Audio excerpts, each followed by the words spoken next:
Make the galaxy great again. Revenge of the Trump. As the galaxy teetered on the brink of disaster with the execution of Order 66, a mysterious portal opened within the Jedi Temple.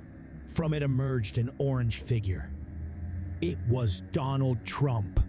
The Force itself seemed to have intervened, bringing a wild card in at a pivotal moment of galactic history. Confused yet undeterred, Trump surveyed his surroundings. The temple was in turmoil, with clone troopers turning against the Jedi. Al-Qaeda?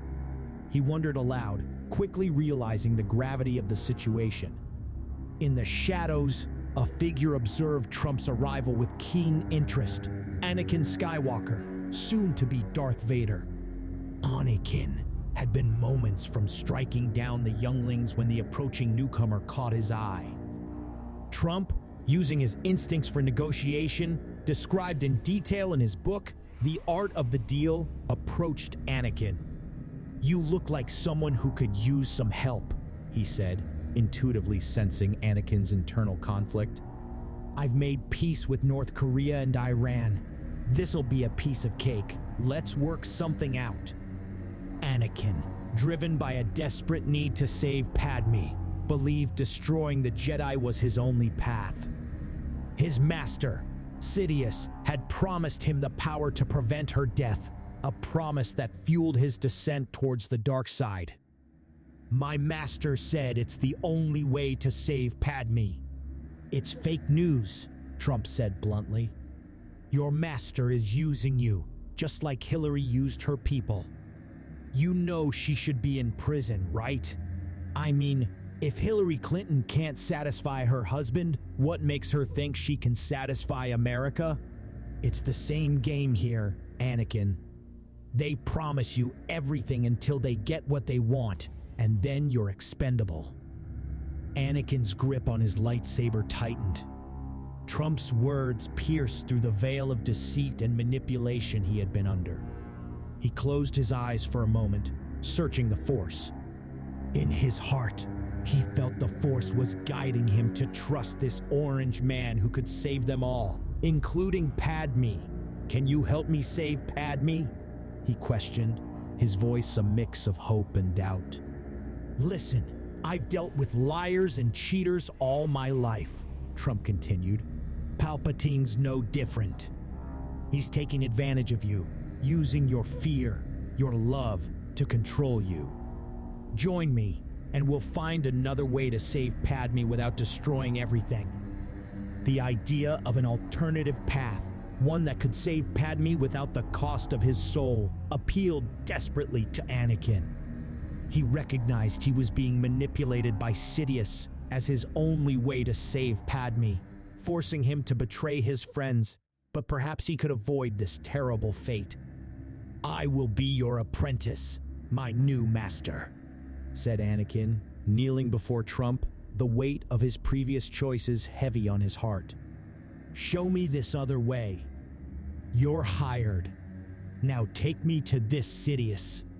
He sounds like a real scumbag." But Darth Sidious, who had already sensed the anomaly in the Force, decided to meet this intruder himself, arriving at the temple entrance with his guards. "Sidious," said Anakin, alerting his new master to the presence of the old. As Darth Sidious approached, his eyes narrowed on the unexpected pair. "Vader, what is this treachery?" he hissed, his voice dripping with malevolence. Trump, unfazed by the Sith Lord's presence, stepped forward. "You must be the big guy here. Palpatine, heard a lot about you, not the good kind. You've been manipulating my new apprentice with fake news," he gestured towards Anakin. "Just like a corrupt politician, but I'm here to drain your swamp." Sidious, taken aback by Trump's audacity, sneered. "And who are you to challenge the power of the Sith?" Meanwhile, on Kashyyyk, Yoda, meditating amidst the chaos of the Order 66, felt a profound shift in the Force. His eyes snapped open, a realization dawning upon him. The true chosen one, Appeared he has, Yoda murmured. Bring balance to the Force. He will. Donald Trump, he is. Make the galaxy great he shall. Back at the Jedi Temple, the confrontation escalated. Anakin stood by Trump, his resolve strengthened by his new master's confidence. I'm done being your puppet, Sidious. I choose a different path. Sidious, enraged, unleashed a torrent of Force lightning towards Trump. In a swift move, Trump, guided by the Force, deflected the attack using a nearby piece of debris as a shield. The sight of Trump, a non-Force user, standing his ground against a Sith Lord, stunned everyone present.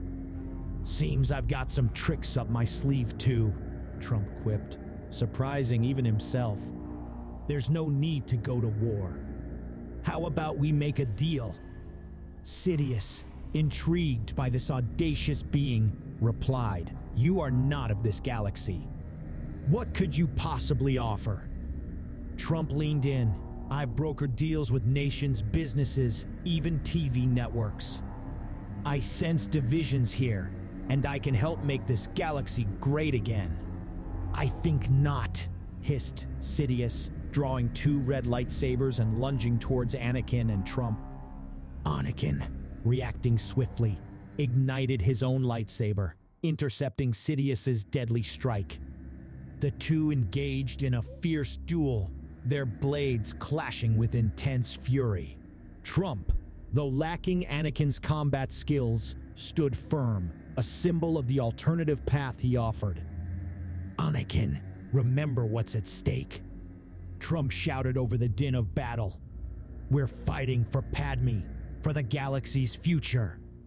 Amidst the chaos, a group of surviving Jedi, sensing the shift in the Force, arrived to confront the Sith Lord. Jedi Masters, leading the charge, joined the fight, blue and green lightsabers, a beacon of hope in the darkened temple.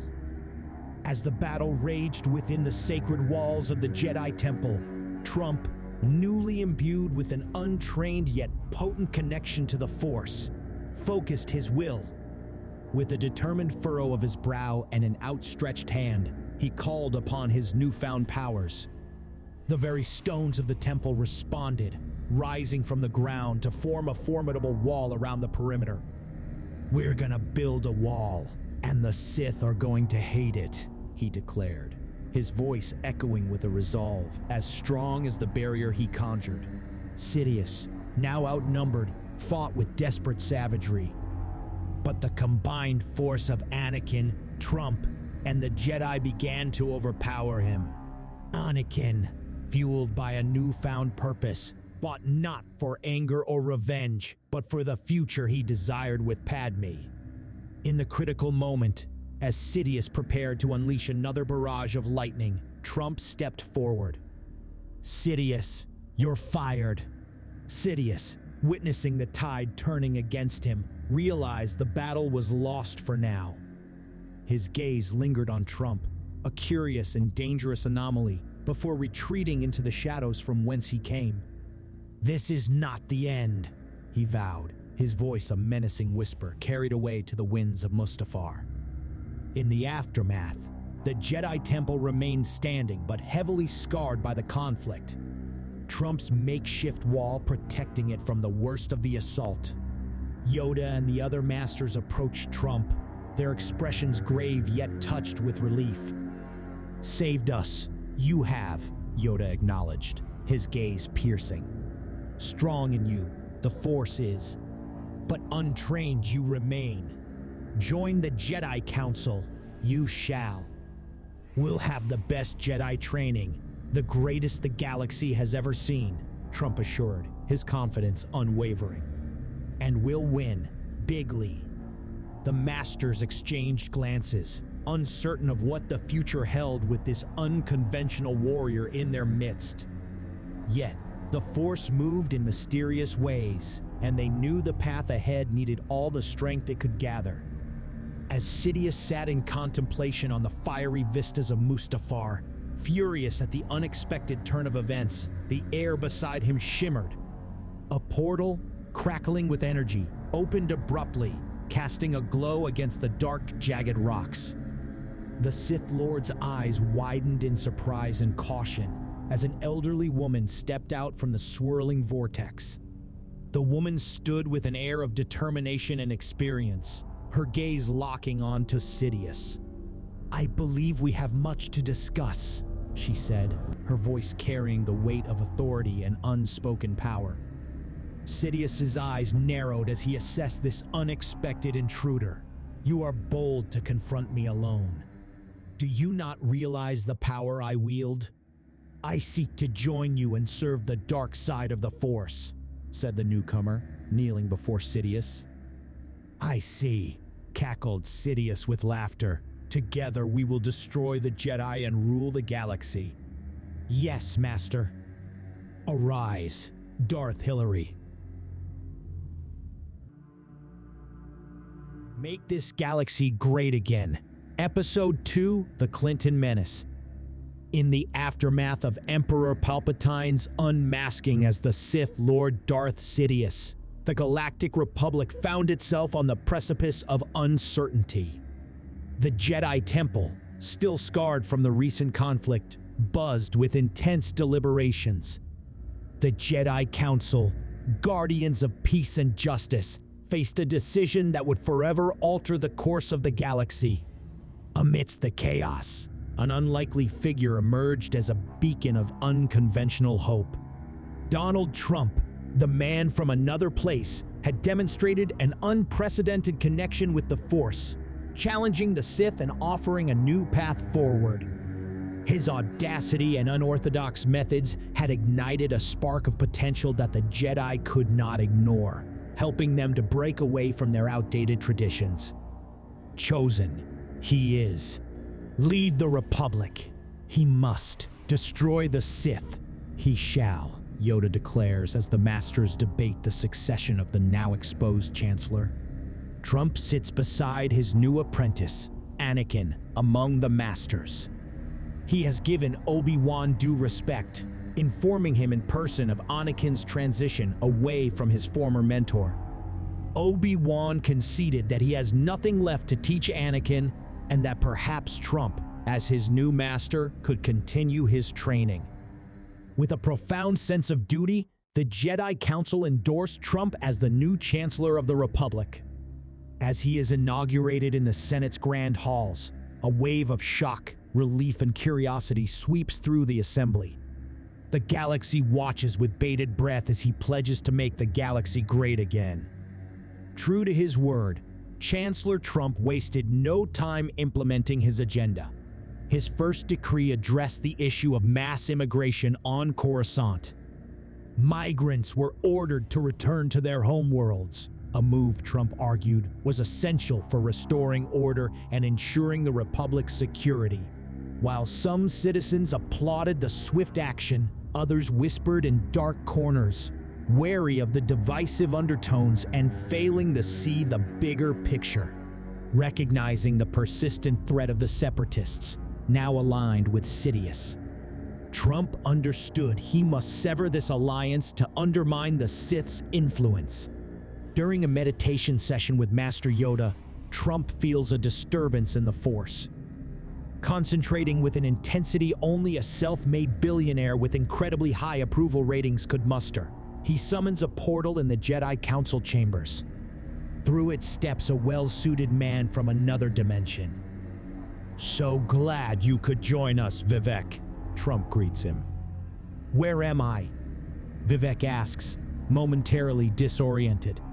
"I've hired you to serve the Republic as Vice President. You're a great guy, and you'll do a great job," Trump asserts. Even Yoda was astounded by Trump's newfound control over the Force, summoning beings from other dimensions. Trump knew they need a different kind of warrior for this mission, a seasoned businessman like himself, capable of bridging formidable divides. Vivek, as the new envoy, will negotiate peace with the separatists. "What's my mission?" Vivek inquires. "To dismantle the Sith, an alliance we must forge first," explains Yoda with profound, mysterious words, which offer no real value to the conversation. We're up against real scumbags supporting the dark side, manipulated by fake news. We need to ally them with the good guys before they help the bad ones, Trump explains. Democrats? Vivek asks. Yeah, but not as bad. You'll negotiate as the Republic's ambassador, Trump says, conjuring a smaller portal with the Force through which drops a book into Vivek's hands. The Art of the Deal by Donald Trump. Thanks, Vivek replies. Be cautious, we should. A master with the ambassador should go, Yoda suggests.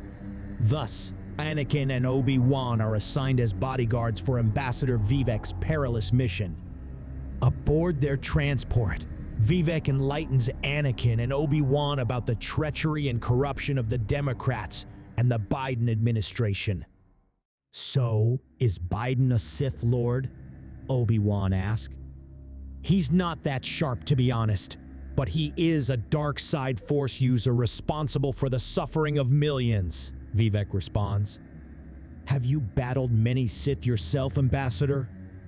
Anakin asked, intrigued. As a matter of fact, I have. I recently destroyed Nikki Haley and Chris Christie on national television. They succumbed to the dark side through greed and excessive lobbying, recounted Vivek. Ambassador, once we've eradicated the Sith from our galaxy, the Jedi will venture to your world to free it from the Democrats, Obi-Wan offers. Oh, I can't wait for that episode, Vivek chuckled, reminiscing about his own confrontations with the dark side.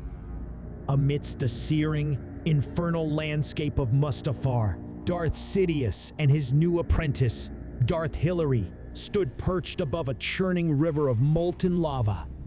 The air around them vibrated with a sinister energy as Sidious, deep in thought, strategized his next move in the cosmic game that spanned the galaxy. I have delved into your mind through the Force and witnessed your cunning, Sidious murmured, his voice a blend of admiration and malice. Your skillful deletion of emails would have been an asset in the Galactic Senate. Thank you, my master, Darth Hillary inclined her head. Our spy within the Jedi Council has informed me the Jedi have sent an envoy to the Separatist leaders, Sidious continued, his voice a sinister whisper that seemed to blend with the hissing of the lava. The Jedi believe they can negotiate peace with the Separatists. Such a truce would significantly undermine our plans for the galaxy. Darth Hillary's eyes narrowed, her mind racing with strategies and possibilities. A peace between the Jedi and Separatists? We should destroy them like Libya. What is your bidding, my master? Sidious turned to face her, his yellow eyes glowing with an unholy light. The Jedi have dispatched ambassadors for these peace talks. If they succeed in swaying the Separatists, our grip on the galaxy will weaken. We cannot allow this to happen. I want you to intercept and kill them before they can meet with the Separatist leaders. Ensure that their mission ends in failure and death. Darth Hillary bowed her head in acknowledgement. I will not disappoint you, my master. The Jedi will not realize what's hit them till it's too late. A horrific smile crept across Sidious's face, foretelling nothing but doom and gloom. Excellent. Your allegiance and efficacy will be amply rewarded. Proceed, Darth Hillary, and let the dark side be your ally. As Darth Hillary turned to leave, her black cloak billowing behind her, Sidious gazes out over the hellish landscape of Mustafar, knowing that every move he makes must be calculated with precision. The unexpected emergence of Donald Trump and his influence over the Force introduced an unpredictable element into the equation, but if he could prevent an alliance between the Republic and Separatists, then he could unleash his war in full. Meanwhile, the Jedi and Ambassador, unaware of the looming threat, continue their journey toward the Separatist leaders. Anakin, Obi-Wan, and Ambassador Vivek, resolute in their mission, determined to bring peace to the galaxy, but unaware of the approaching threat of Darth Hillary and the oncoming battle. Making This Galaxy Great Again, Episode 3, Clinton Strikes Back. Continuing their journey, the Jedi Ambassador's ship glided through the cosmos, its destination, the planet Geonosis. Anakin and Obi-Wan, seasoned warriors of countless battles, sensed an unease in the Force, a shadow that grew darker as they approached their destination. Even the Ambassador, though not attuned to the Force, felt a tension in the air. As they disembark on the Separatist world, the landscape was a stark contrast to the opulent chambers of the Republic. Here, war was the only industry of focus. The air was thick with the smell of oil and metal. The ground trembled with the march of droid armies being readied for battle. In the distance, the figures of the Separatist leaders waited, their strange faces full of skepticism and suspicion. And so, the negotiations begin, a delicate duel of words and wills. The Ambassador, channeling the art of the deal, spoke with a conviction that surprised even the Jedi present. His arguments were compelling, his vision for a unified galaxy persuasive. Anakin and Obi-Wan stood guard, their senses on alert through the Force, vigilant for any sign of treachery. The Republic's proposal is a mutually beneficial one. Together in peace, we will all prosper. This war serves only the Sith's vile ends, the Ambassador asserted. But as the talks reach a critical juncture, the terrible sound of blaster fire erupted in the compound. Looking out the window quickly, they saw a short, hooded figure accompanying hundreds of clones, cloaked in the power of the dark side, bursting upon the scene with the fury of a bomb. Its lightsabers ignited, casting a sinister red glow over the assembly as they flew towards the parley. Anakin and Obi-Wan drew their weapons, their blades humming to life, ready to defend against the Sith onslaught. Darth Hillary paused at the threshold, her gaze sweeping across the room, locking onto the Ambassador, who remained defiantly composed. "Hello there," began Obi-Wan, but the Ambassador cut across. "Hey Hillary, did you pass Bill on Planet Epstein on the way here?" He taunted, his jibe slicing through the tension. The Sith, incensed by the provocation, hurled herself in a whirlwind of rage toward the Ambassador. Yet, her advance was blocked by the Jedi, their blades forming an impenetrable wall of light. The duel that ensued was cataclysmic, a cyclone of force and fury. Obi-Wan, a paragon of Jedi skill and wisdom, moved with an ethereal grace, his blade an arc of pure, controlled precision. Anakin, a tempest of raw strength and emotion, countered with aggressive, sweeping strikes. Darth Hillary was a typhoon of dark power, each movement a testament to her destructive hatred and blackened heart. The battle of the Force users shook the entire compound, and stray sparks from the clash of the lightsabers set surrounding equipment on fire. Soon their battle had engulfed the entire room in flames, each combatant now employing the Force to protect them from the heat of the flames. Despite their combined might, the Sith's ferocity was relentless. In a fleeting moment, a lapse in the chaos, Darth Hillary exploited an opening in Obi-Wan's defense. Her blade, a viper strike of death, pierced his heart. The Jedi Master crumpled, his essence fading into the Force, a light extinguished too soon. Anakin, witnessing the fall of his old mentor, his anchor to the light, was engulfed in an explosion of fury.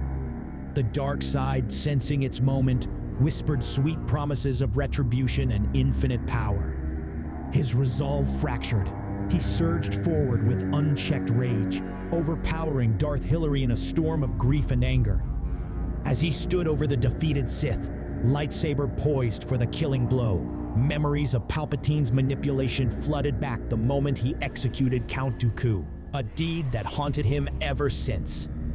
Anakin's hand trembled, the dark side urging him to succumb to his vengeance, to end her life as she had ended Obi-Wan's.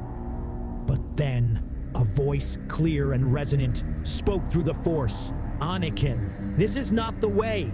She must face justice for her crimes. Remember, She should be in jail, like many of her donors. It was his master, Trump, reaching out across the stars, his presence a calming balm to Anakin's grief-stricken soul. Anakin paused, the weight of Trump's words anchoring him back to the light.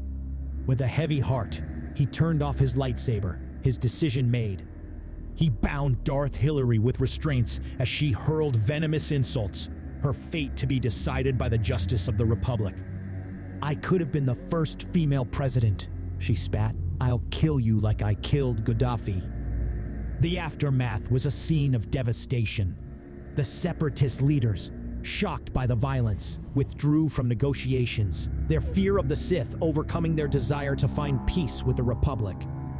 Anakin stands among the ruins, heavy with grief and anger. The ambassador, though unharmed, is shaken by the ordeal. His vision of peace turned to ash. As they returned to Coruscant, the galaxy trembled on the edge of war. Anakin's soul was a battleground, his loyalty to the Jedi Order and the light side of the Force tested as never before.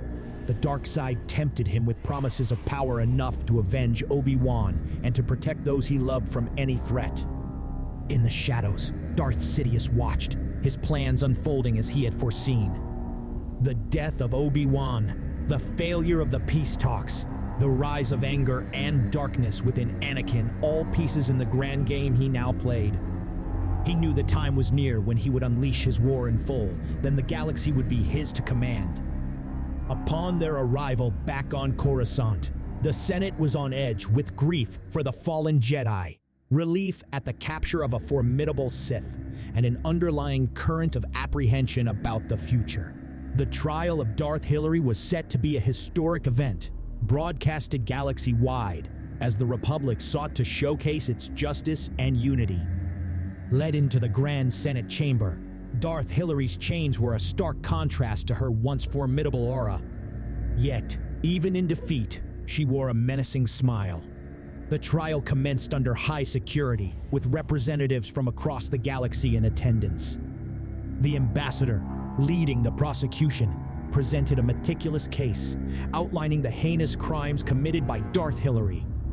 War crimes, treason, murder, tax evasion, and that's not even in this universe. Killery, he announced. But here, in this dimension, I'll just settle for conspiring with the Sith to overthrow the Republic and the murder of a Jedi Master. The evidence was overwhelming, the testimonies of survivors and heroes irrefutable.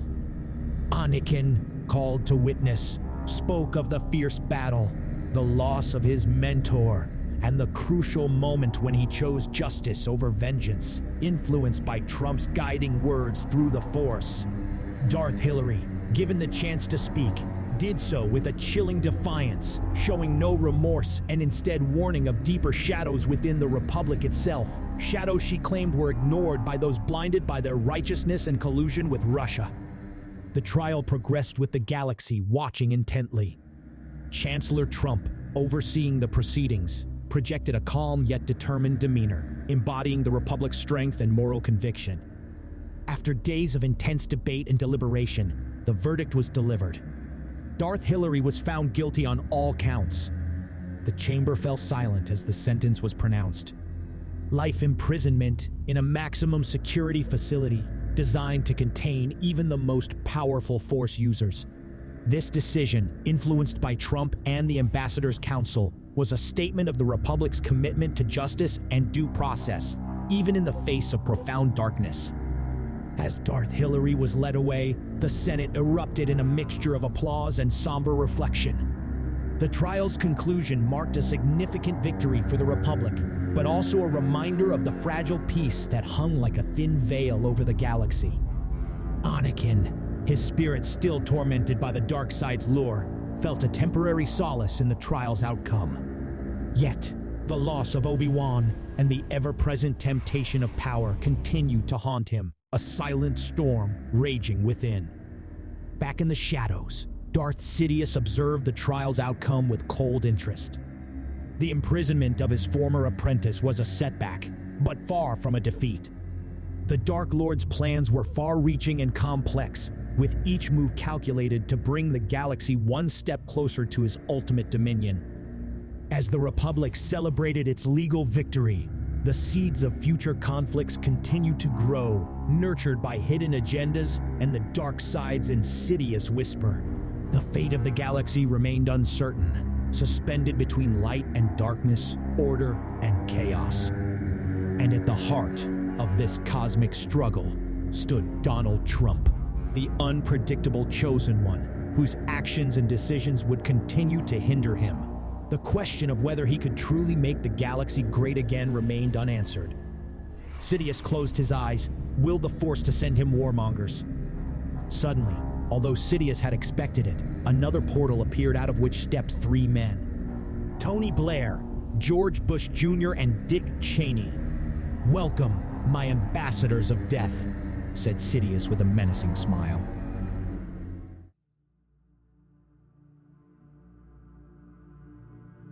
Making This Galaxy Great Again, Episode 4, The Dark Coalition. In the deceptive calm following Darth Hillary's trial, the galaxy was like a patient in recovery, bandaging its wounds while an infection of darkness spread unseen.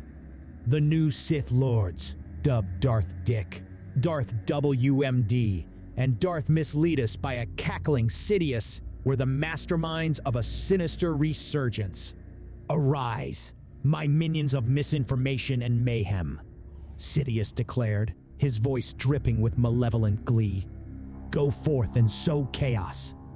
Using their deep connections, the trio unleashed a campaign of manipulation so insidious it would make the Iraq War look like child's play.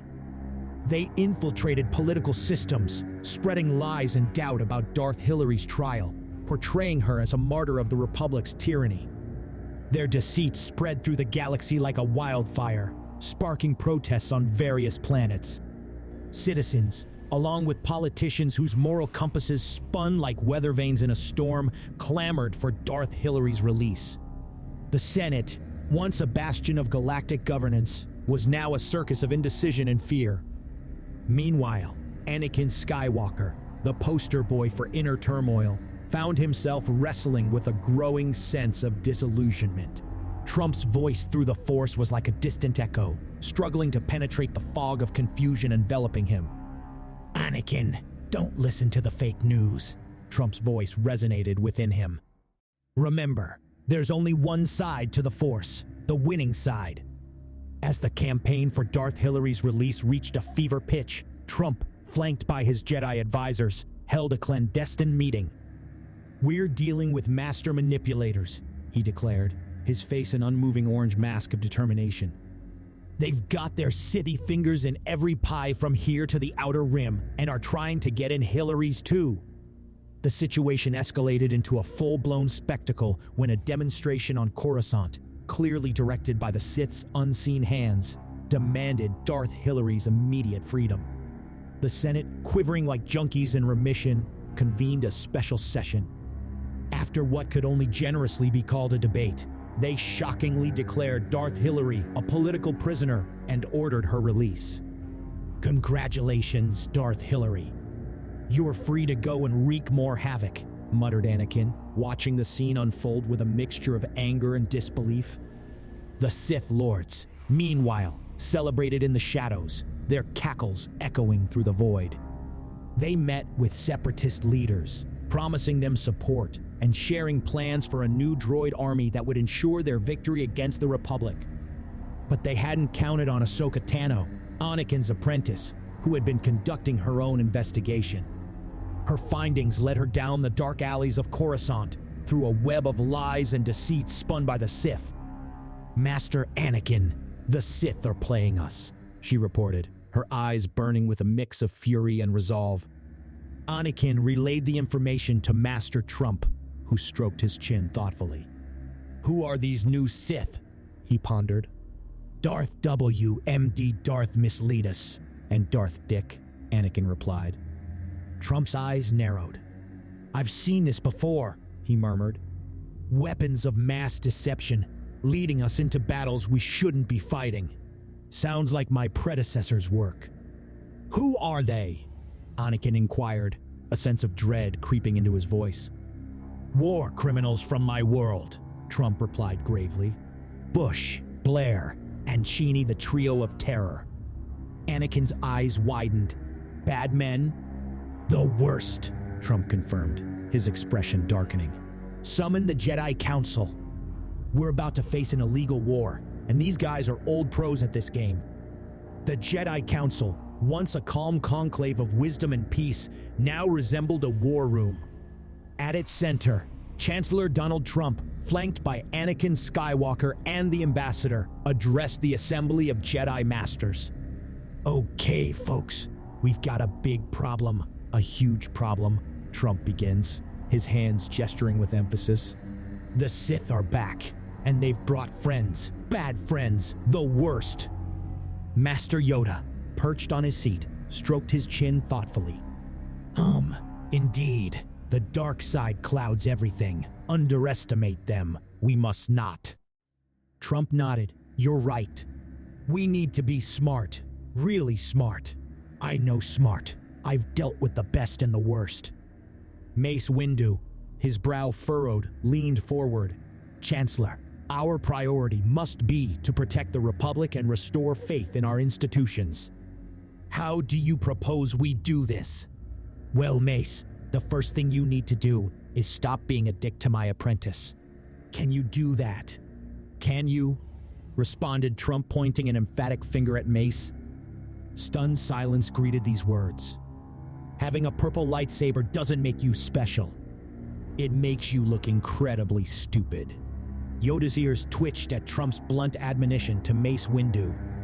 The ancient Jedi Master clears his throat, a small smile playing on his lips. Respect each other, we must. Even if agree, we do not.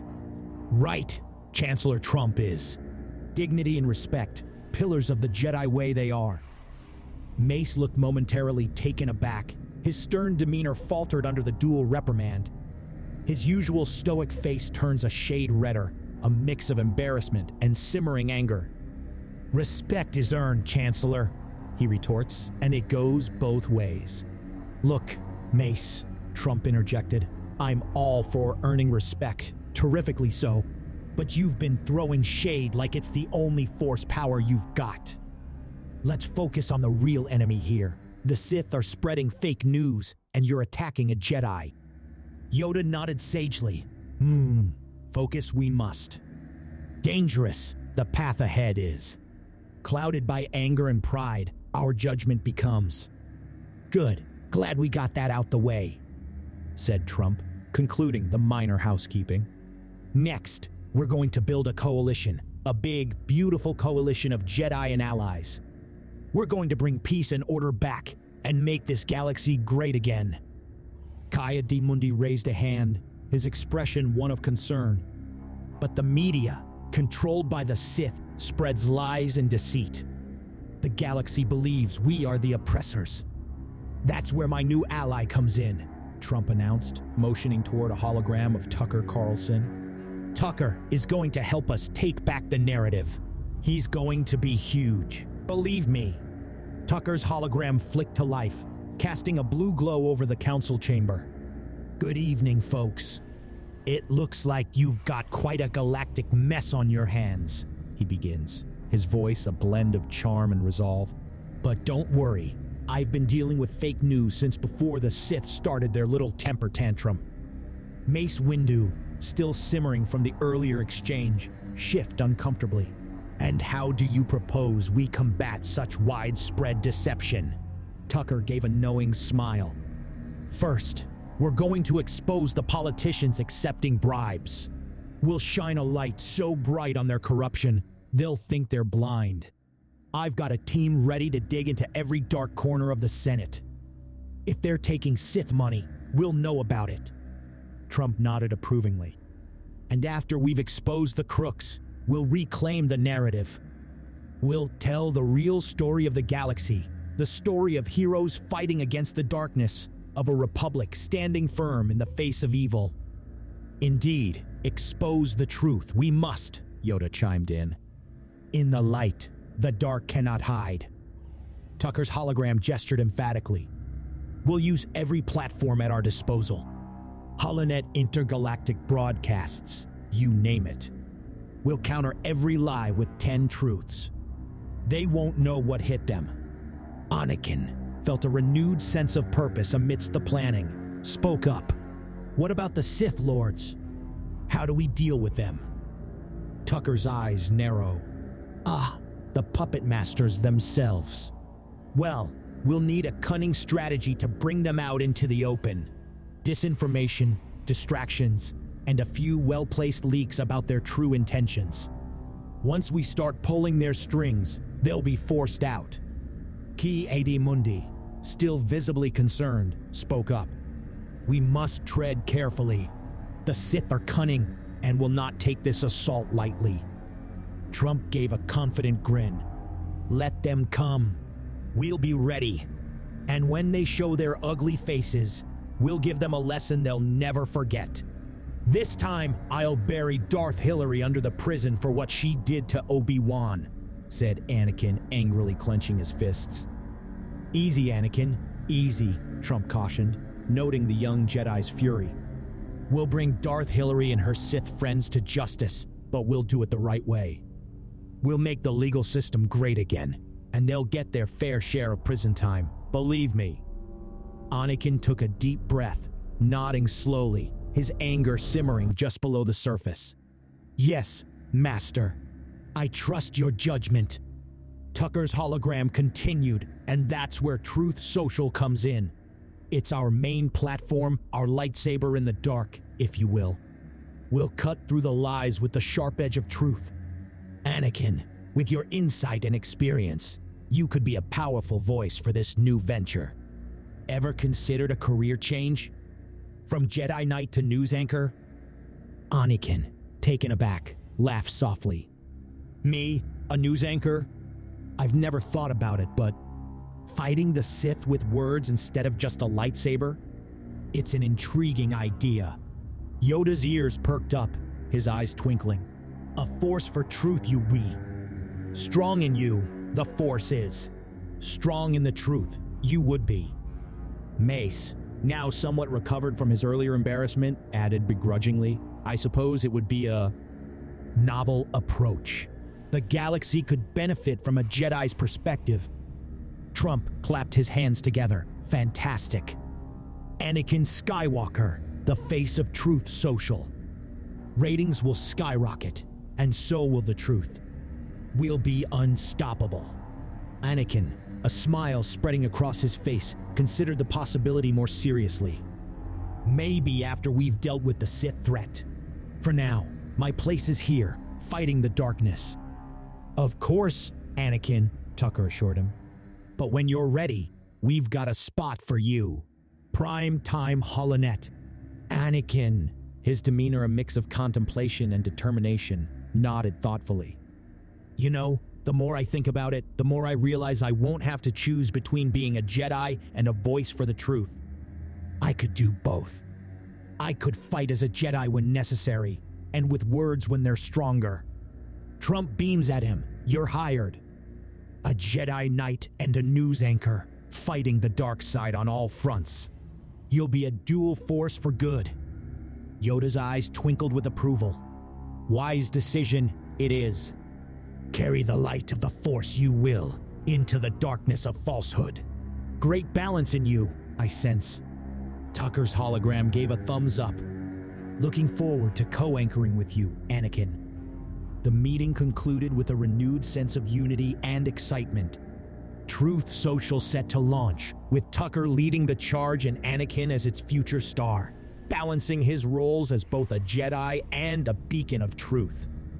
As they prepared for the upcoming struggle, the galaxy watched with bated breath, waiting for the first broadcast from Truth Social, the platform that promised to shine a light in the darkness.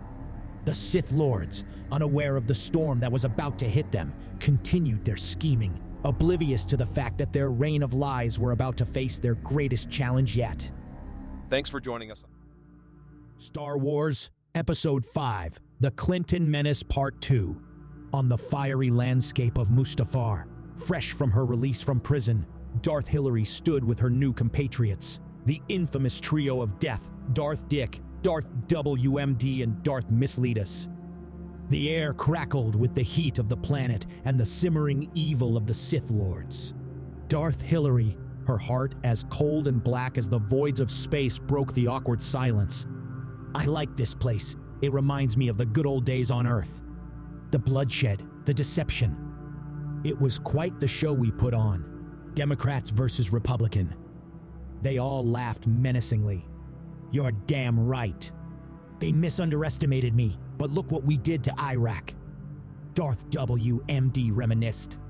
Don't forget the spin I had to put on the war, W. MD's here, terrorists there. It was too easy. Darth mislead us chuckled, 1,000,000 dead and unlimited oil. Darth Dick's eyes glinted with malice as he joined in. True. You know, I surprise myself at times. We had the weapons companies in one pocket and the oil fields in the other. War meant profits, and profits meant power. Unlimited power. Sometimes I wonder if your parents knew the man you'd become and were good enough to warn the world by calling you Dick. The group shared a collective, sinister laugh, their thoughts turning to their recent endeavors in the galaxy. And now, Darth Hillary mused, we have a whole new galaxy to rule. Not yet. There's a new thorn in our master's side, Truth Social, cut in Darth Dick. Darth Miss Leia snarled, yes, I'm working on it. I have my agents in place working from within to subvert the message. We must deal with this swiftly and decisively. Darth Dick nodded. There are rumors a Jedi has joined this Truth Social. Anakin Skywalker. Darth WMD smirked. We've dealt with worse. We'll crush this Truth Social and anyone who dares speak against us. I know that human beings and fish can coexist peacefully, but Jedis I'm not so sure about. Suddenly, the dark figure of Darth Sidious materialized from the shadows, his presence commanding and ominous. We have much to do, he hissed. Tucker Carlson and Anakin Skywalker are becoming problematic, rallying the galaxy against us and disrupting our plans.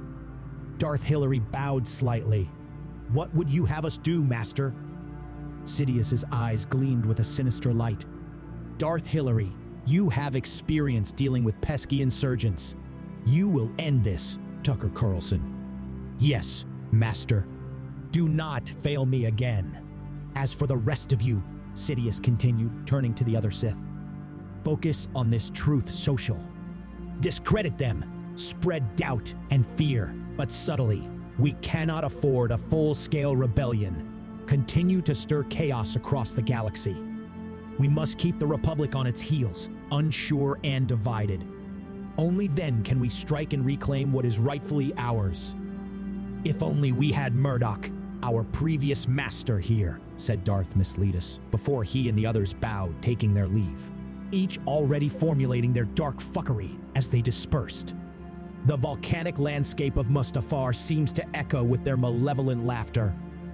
Meanwhile, in the grand studio of Truth Social, Tucker Carlson and Anakin Skywalker were about to go live with their latest broadcast, a beacon of truth in a galaxy riddled with deception. The studio buzzed with a palpable sense of urgency and determination. Anakin, his Jedi robes replaced with a suit for the evening broadcast, stood ready before the camera, his lightsaber concealed in his pocket, giving an uncomfortable impression to those around that he was overly excited. Live in 3, 2, 1, the director cued, and Tucker's charismatic voice filled the airwaves. Good evening, Galaxy. This is Tucker Carlson alongside Anakin Skywalker, bringing you the truth, unfiltered and undeniable. Anakin added, tonight, we discuss the ongoing Sith manipulations and how we, as a united galaxy, can stand against the darkness. As they delve into their discussion, presenting evidence of Sith treachery and highlighting stories of resistance and courage, a sinister presence loomed. Unbeknownst to them, Darth Hillary, cloaked in shadows, approached the studio on the deadly mission decreed by Darth Sidious. Mid-sentence, Tucker's expression changed to one of alarm as security alerts blared. In a flash of darkness and fury, Darth Hillary burst into the studio, like a bitch in heat, her red lightsaber igniting with an ominous hum. Tucker, caught off guard, was thrust into the heart of danger. Anakin reacted instinctively, his Jedi instincts kicking in. He leapt between Tucker and Darth Hillary, his own lightsaber coming to life in a brilliant arc of blue. "Get back, Tucker," Anakin shouted as he parried a vicious strike from Darth Hillary. The duel was intense, a whirlwind of light and shadow. Anakin fought with all his might, driven by a desire to protect and avenge his fallen master. The clash of their lightsabers was a violent blur, illuminating the studio with each strike and parry. Anakin, fueled by righteous anger and a deep-seated desire for justice, pushed Darth Hillary back. But the Sith's malice was overwhelming, her power a dark tide against which Anakin struggled. As the battle raged, Anakin became acutely aware of the limitations imposed by his attire. His Tom Ford-style suit, stylish and sharp for the broadcast, was now a hindrance in combat. It clung tightly to his body, restricting his movements and making each dodge and weave more laborious. Anakin's usual fluidity and grace were hampered by the constricting fabric, his breaths becoming more labored as he fought to maintain his pace. He realized with a growing sense of dread that his choice of clothing for the show might now be a critical weakness against Darth Hillary's relentless onslaught. How could a being so evil exist, Anakin thought, as he struggled against the tide of darkness she wielded. As Darth Hillary sensed Anakin faltering, she intensified her assault. Her strikes became fiercer, each one a thunderous echo in the studio. Anakin, his agility compromised, found himself on the defensive, parrying desperately as his suit seemed to tighten around him like a vice. In a critical moment, Darth Hillary exploited Anakin's hindered mobility. She unleashed a flurry of strikes, each one a potential death blow. Anakin, struggling against both his opponent and his restrictive suit, felt a surge of panic. He was a Jedi, trained for battle, but now he was trapped in a cage of fabric and threads. Just as Darth Hillary prepared to deliver a devastating blow, her lightsaber arcing down towards Anakin's neck, a commanding presence filled the room.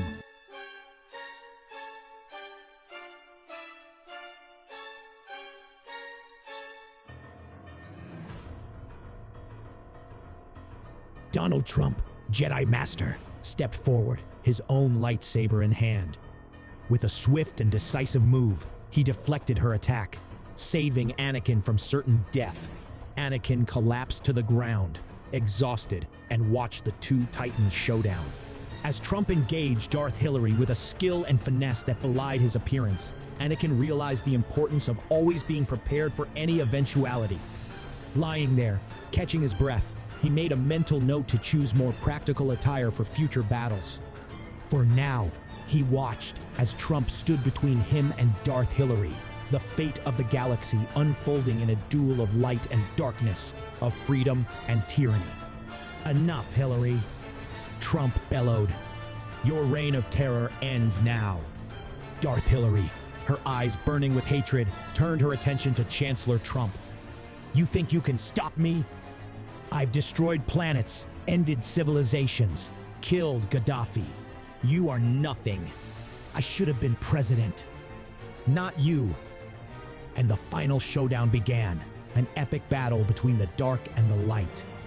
Trump and Darth Hillary exchanged heavy blows, their lightsabers clashing with a fury that shook the studio. Anakin, injured but not defeated, watched as his master confronted the embodiment of evil. As they fought, the galaxy watched, gripped by the live broadcast that had turned from a news show into a battle for the fate of the galaxy. Their chancellor, their hero, battled for their freedom from the oppression of the Sith. Every strike, every maneuver was a message, a symbol of the ongoing struggle between good and evil. Trump and Darth Hillary circled each other, their lightsabers casting long shadows. "You're a disgrace, Hillary," Trump taunted, deflecting her furious blows with deft moves. "You could have been a force for good, but you chose the dark side along with Barack and the other losers."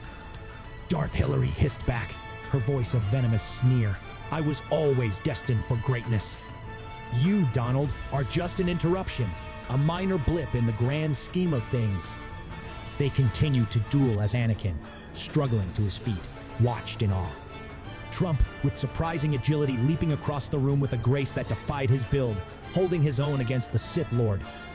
The Jedi Master's actions spoke louder than any broadcast, a live testament to the courage and resilience of those who stood against the darkness. "You're all talk, Hillary, no action," Trump continued, his voice booming over the clash of their lightsabers. "Your lies about Russia, your emails. You're unfit for any office, let alone president." Enraged, Darth Hillary's attacks became more aggressive and reckless. "I will not be lectured by a buffoon. I will have my revenge for every defeat, for everything, even for Bill." Trump, unfazed, mocked her with a smirk. "Oh yeah? How's he doing on planet Epstein?" The battle raged, echoing through the studio and across the galaxy. Now fully recovered, Anakin joined Trump's side. Together, they pushed Darth Hillary back, their combined strength slowly overpowering the Sith. "This is for the Republic, for democracy, and for all those who believe in the truth," Anakin declared heroically. Meanwhile, Darth Sidious watched the duel from Mustafar, his expression darkening with each passing moment. "This bitch," he exclaimed, realizing the setback Darth Hillary had caused to his dark plans for an empire. Sidious finally understood why she failed to become leader in her own world, as she was far too incompetent to be even a Sith. As the duel reached its climax, Darth Hillary, realizing she was outmatched, made a desperate attempt to flee. A sudden, blinding explosion covered her retreat. When the smoke cleared, she was gone, leaving the studio in disarray, but the galaxy more united than ever against the darkness that had been exposed live on broadcast. In the aftermath, Trump and Anakin stood side by side, their victory a powerful message broadcast across the stars. "We may have won this battle," Trump declared solemnly, his gaze piercing through the camera, "but the war goes on. We must remain vigilant, united, and always ready to stand up for what's right." Anakin nodded, his respect for his master deepening. "Yes, my master is right. The Sith will continue to spread lies and chaos, but as long as we hold on to the truth, they will never truly win." The broadcast ended, leaving the galaxy in a state of euphoric unity. The forces of light had won the day, but the dark side lurked, waiting for its moment to strike back. Yet, with heroes like Trump and Anakin leading the charge, the galaxy knew it had protectors ready to fight for truth, justice, and the galactic way. At that moment, the Force ghost of Obi-Wan appeared before Anakin. Glowing amidst the chaos of the studio, Anakin couldn't help but feel a sense of relief mixed with his usual penchant for wry humor. "Well, if it isn't Obi-Wan Kenobi." "Fashionably late, as always," Anakin quipped, brushing off the remnants of the battle.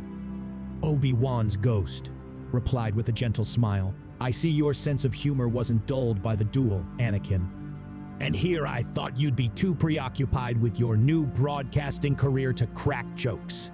Anakin shrugged, a smirk playing on his lips. "Oh, you know me, Obi-Wan.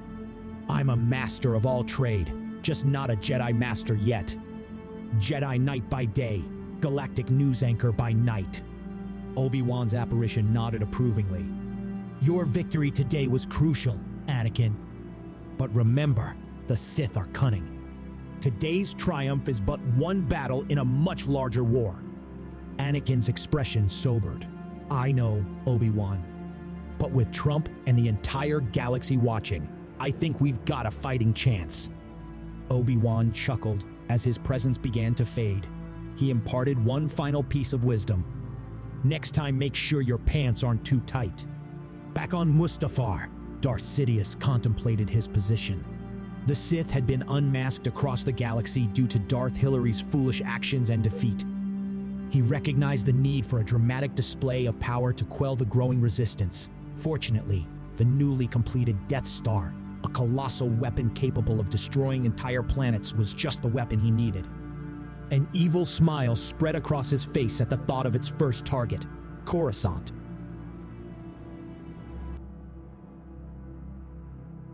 Star Wars: Rise of the Tucker Carlson. 4 years had passed since the triumph of Trump, and for a while, the galaxy had flourished under his leadership with a period of peace and abundant prosperity.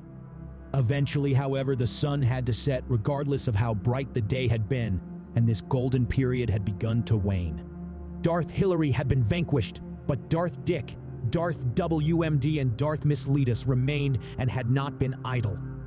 They had continued to sow their insidious seeds of doubt and disinformation, infecting the minds of the simple and easily led. Sidious found himself in awe at the darkness within the souls of these beings from other galaxies as he stood by them on the fiery plains of Mustafar. They had pleased Sidious with their effectiveness as masters of deception and lies, but he now grew frustrated. According to his plans, once Trump had been vanquished, there would still be no way for Sidious to assume leadership, proclaim himself emperor, or reclaim his position as supreme chancellor without undoing much of their Sith destabilizing work, and would without a doubt trigger an open rebellion. Across the galaxy, there had to be another way. Seeking an alternative, Sidious, upon counsel from his dark advisors, invoked the dark side to conjure a new puppet. Thus emerged Biden, whose initial imposing figure quickly gave way to a facade of confusion as he stumbled through the volcanic ash, seeking an invisible handshake. Eventually, he spotted Sidious and approached, tripping on his own feet as he came. Sidious looked around awkwardly at his own companions, forgetting for a moment his own menacing composure. "Leave us," he ordered, dismissing the others as the clumsy Biden finally reached him. "I didn't know the border had gotten this bad," said Biden, surveying the surrounding infernal landscape of Mustafar. "You stand on the brink of a new destiny," Sidious proclaimed, concealing his confusion behind a veneer of encouragement. "Where am I?" inquired a befuddled Biden. Sidious, seizing the opportunity, outlined Biden's role as the Empire's figurehead, subtly steering his fragile mind with the Force to ensure coherence. "You have been brought here to run in my stead, across a galaxy many times greater than your own. Soon you will be my puppet as Supreme Chancellor across the galaxy." "Puppets. I love puppets. Haven't seen any since." He trailed off for a few moments, spouting incoherent nonsense, but Sidious allowed him a moment to gather his senses again, growing in his own confidence at the genius of the brilliance of their plan. How could they defeat him in debate when they couldn't even understand him?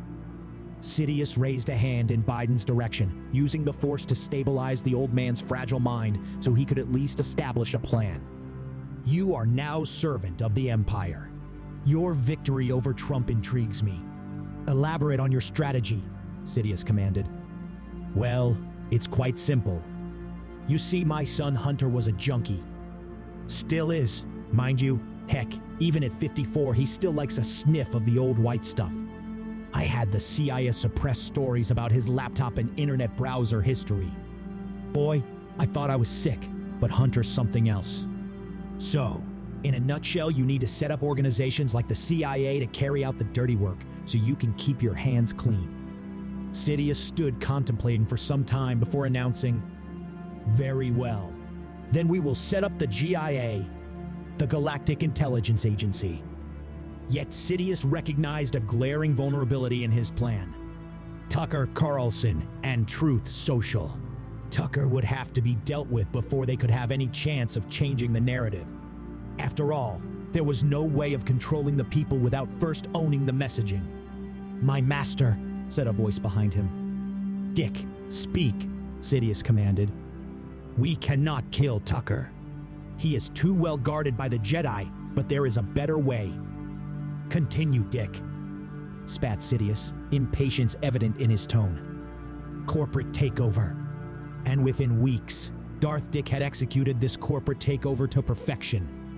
Tucker and Anakin had been fired from their own broadcasting corporation, Truth Social. It had been rebranded CNN, and now CNN had a new anchor familiar to Tucker at the helm. Karine Jean-Pierre had been personally recommended by Biden, while he still had his wits about him, and she was subsequently summoned instantly by Sidious. Her initial interaction with Sidious had been somewhat confusing for the seasoned Sith Master, with Karine seemingly incapable of providing a straight answer to even the simplest of questions. Eventually, Sidious, almost suffering from a stroke as he attempted to keep track of Karine's mental gymnastics, decided it was best to avoid engaging further and instead thought it better to immediately inflict this woman upon the masses. And so, The dominoes of democracy began to fall, with Trump suffering defeat in a suspiciously questionable election where even his own ballot appeared to have been cast for Biden upon recounting. CNN had immediately began disseminating propaganda casting doubt on Trump's great victory against Darth Hillary, discrediting his accomplishments and demonizing the Jedi. "This is not good, guys," said Trump, his characteristic confidence undimmed by recent events, sitting with a stoic expression upon his ever-orange face. Beside him, Tucker Carlson, now without his broadcasting corporation. His mind raced with strategies and potential counters against the new threats they faced. "I've been here before," he said aloud as he sat in deep contemplation, recalling the events that had led up to his departure from Fox News in another life. "Hidden the truth is by the shadow of the dark side. Master Yoda contributed to this gathering." "No shit, Dobby," shot back an irritated Tucker who was in no mood for Yoda's cryptic insights. The room fell into a heavy silence as they each contemplated their next move. It was Anakin who broke the silence, his voice carrying both the weight of losing his position as co-anchor alongside Tucker and memories of the death of his old master at the hands of Darth Hillary. "We have to fight back," he said firmly. "We need to show the galaxy the truth." Yoda nodded, his voice resonating with the depth of centuries of pain. "Right, you are. In darkness, deeper we slide. Act, we must, before too late it becomes." Tucker rolled his eyes at Yoda's comment before he responded to Anakin. "But how? There's nowhere to broadcast our message from." Trump leaned forward, his gaze fixed on Tucker. "He's right. We'll secure your broadcast. You focus on crafting the right message." We've faced down threats before," he declared, "and we'll do it again. This time, we've got the Force on our side, but we need to expose these bastards and regain control of the message. It's the most powerful weapon we have, and there's only one interview that will shake them in their dirty Sith boots, unmasking them to the entire galaxy." "Who?" asked Trump. "Putin." Star Wars Episode 7, The Force Awakens, again. Trump sat with Yoda in deep meditation after the recent turn of unfortunate events. "Defeat, you did this, Darth Hillary, but never before an evil like it this galaxy has seen," said Yoda, breaking the long silence of their meditation. "Just as evil you say these other new Sith are? Darth, Dick, WMD, and Miss Letus." "I do," responded Trump. "But there is none more evil than Hillary, though Bush, Cheney, and Blair come pretty close. And Supreme Chancellor Biden, what know you of this man?" asked Yoda. "Crooked Joe. He's a bad guy too, real bad, but he belongs in a care home now. Sleepy Joe's not as savvy in the ways of the dark side as Hillary was. He's more of a puppet being manipulated by China and Ukraine," Trump continued, his tone dismissive. "But don't underestimate him or those who pull his strings. They're playing a long game, Yoda." Yoda nodded thoughtfully, his eyes narrowing as he considered Trump's words. "Underestimate them, we must not. A dangerous game they play, yes. The dark side, strong in deception it is. Sleepy Joe, a figurehead might be, but disrupt the galaxy he can, if unchecked he remains." Trump leaned forward, his expression serious. "We need a plan, Yoda. The Sith have taken over the shadows and are now threatening us with nukes. Yeah, I heard about this new Death Star. They're more dangerous than ever now. We need to hit them hard while we still can on all fronts, and the first step has to be to unite the galaxy against them, expose the puppeteers behind Sleepy Joe, and take down Sidious once and for all." "Agree, I do. But careful we must be. The dark side, unpredictable it is. And allies we will need, not just from within the Republic, but from beyond, even from those we might not consider friends under normal circumstances." Trump raised an eyebrow, intrigued. "You mean reaching out to Putin? That's a bold move, my little friend. But if it's to bring balance and peace to the galaxy, I'm all in." Yoda smiled, determination in his ancient eyes. "Wise you are, Master Trump. Build bridges, We must, even with those we disagree. For the fate of the galaxy, bigger than our differences, is. Spot on, responded Trump. The corrupt mainstream media are doing the same thing here they did in my galaxy and supporting illegal wars. The galaxy needs to hear Putin's side of the story. He'll expose these warmongers, especially Biden, Bush, and Blair. Yoda paused for a moment before responding. Shine light cannot, if hidden it is. An opportunity we must create. Expose we must the darkness. I agree, replied Trump. It's only a matter of time before the Jedi are outlawed and become the hunted. We have to strike now. A team of our strongest Jedi will break into CNN and reclaim our broadcast studio. We just need to hold it long enough for Tucker to complete his interview live. The only way for the Sith to cut off our broadcast is inside the building.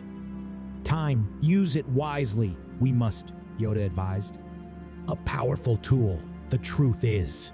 But ready for the backlash, we must be. The Sith, cunning in their response, will be. Trump nodded, his mind already racing with strategies and plans.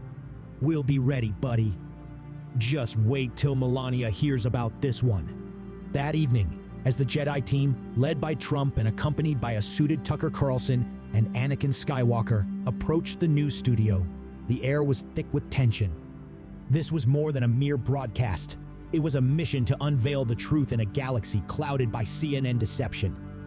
Upon entering the studio, they were immediately met with resistance, not from physical barriers, but from the evasive mind games of the news anchor Karine Jean-Pierre. Her questions were like blaster fire, aimed to derail and confuse. After a slight pause to regather himself, Trump used the force to lift and put her head first into a trash can. It's where you belong, he quipped. With the room secured, Trump centered himself and extended his hands, concentrating deeply. A shimmering portal began to form, its swirling energies crackling with force energy. On the other side, the Kremlin's imposing silhouette was visible, a direct line to Putin himself. Putin, appearing suspicious gazing through the portal, seemed initially unwilling to step through into the unknown regardless of their explanations. However, he sensed the gravity of the moment and agreed to give the interview through the portal. I cannot join you there, but I will support your cause from here, he declared, his voice resonating through the studio. Bastard can speak English after all, thought Trump as he continued to focus on maintaining the portal connection. Putin had always insisted on communications through a translator to Russian. Meanwhile, the other Jedi formed a protective circle around them and held all entry points to the broadcast studio, lightsabers ignited and ready to defend against any threat. Tucker, ever the professional, began the broadcast, his voice steady despite the surreal situation. Ladies, gentlemen, and other beings from across the galaxy, today we bring you a message of unity and truth, a live interview with President Putin through a force portal, a first in galactic history.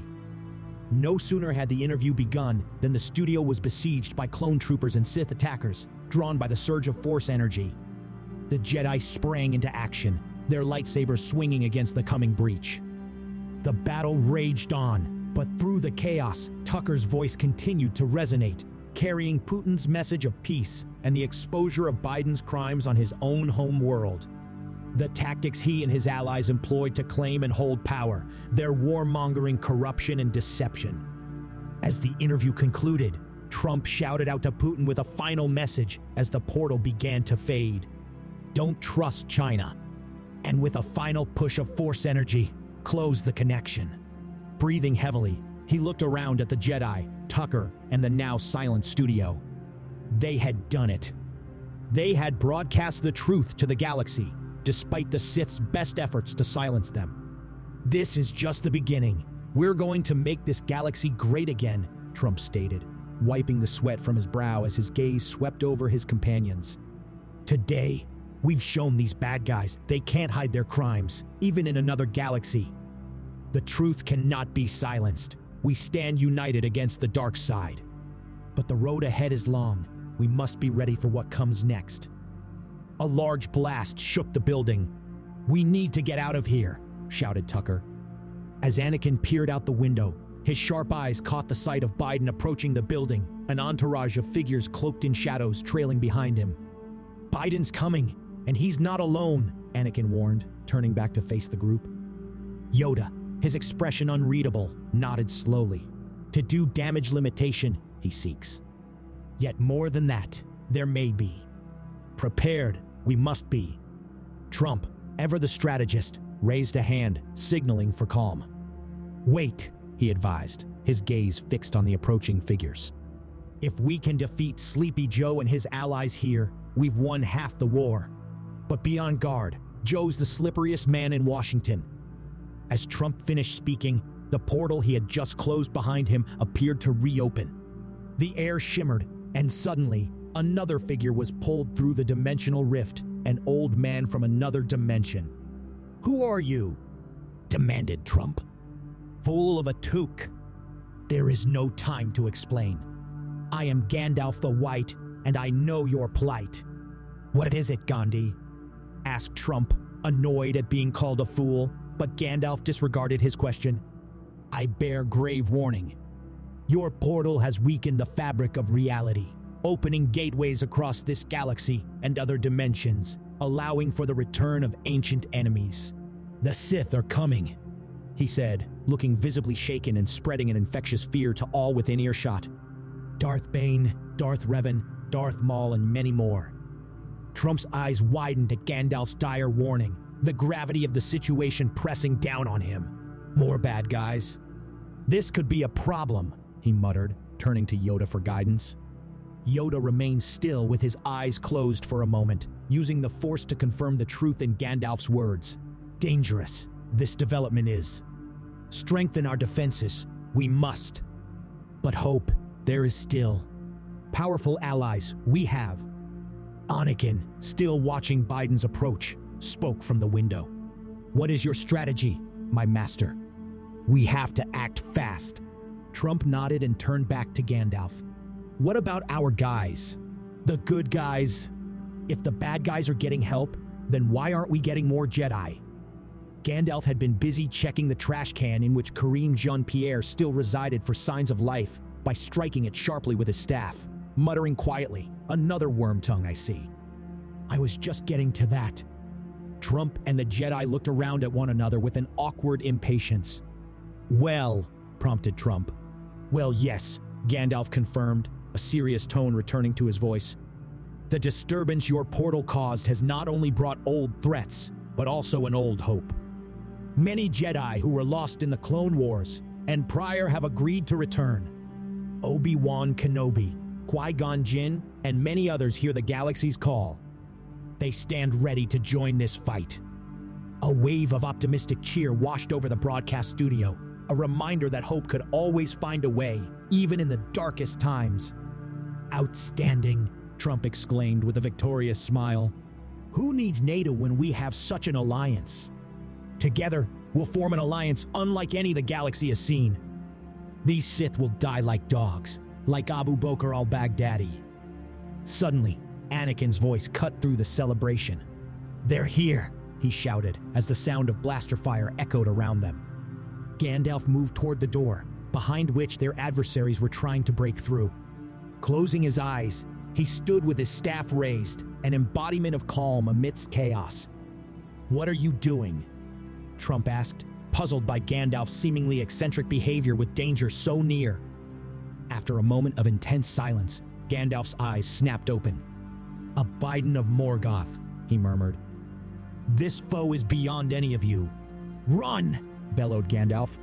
But before any of them could move, the doors to the studio burst open, and there stood Joe Biden. But Gandalf yet held the way. "You shall not pass," he bellowed at Biden. Joe Biden, pausing at the threshold, seemed momentarily confused, his eyes flickering with an uncertainty as though lost on the way to the restroom. We have to. You know, the thing," he stuttered, his words trailing off into incoherence, his message lost in a maze of confusion. Gandalf's frustration, held at bay by his patience, finally broke. "I have not passed through fire and death to bandy crooked words with a serving man till the lightning falls," he exclaimed, his voice echoing with ancient power. The studio, filled with the tension of the impending confrontation, seemed to hold its breath at Gandalf's declaration. Trump, seizing the moment of Gandalf's distraction and Biden's confusion, whispered to Anakin, "Get ready. This might be our chance." Anakin nodded, his lightsaber ready to strike. Biden, taken aback by Gandalf's response, attempted to regain his composure. "Look, here's the deal," he began again, but his words faltered under the weight of Gandalf's unwavering gaze. A sudden change came over Biden. His expression switched from puzzled to menacing. "No man can kill me," he hissed, in an unrecognizable voice which struck at the hearts of the surrounding Jedi. Even Gandalf felt the weight of this evil, like a chill wrapping its frozen fingers around his heart. "I am no man," responded Gandalf defiantly, standing his ground. "I am a..." "He must be trans," said Trump, finishing Gandalf's sentence warmly, looking around at the other Jedi and Tucker in an encouraging tone. "We don't discriminate here, guys," he went on, clapping a hand on Gandalf's back. "A wizard," corrected Gandalf, not taking his eyes off of the now changed Biden.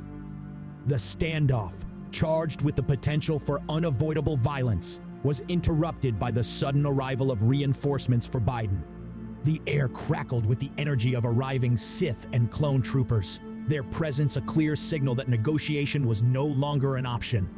Gandalf, sensing the shift in the air, turned to Trump and Anakin. "Fight. Fight to the last man. Fight for your lives," he declared. "The time for words has passed." Biden stepped forward. "Old fool, do you not know death when you see it?"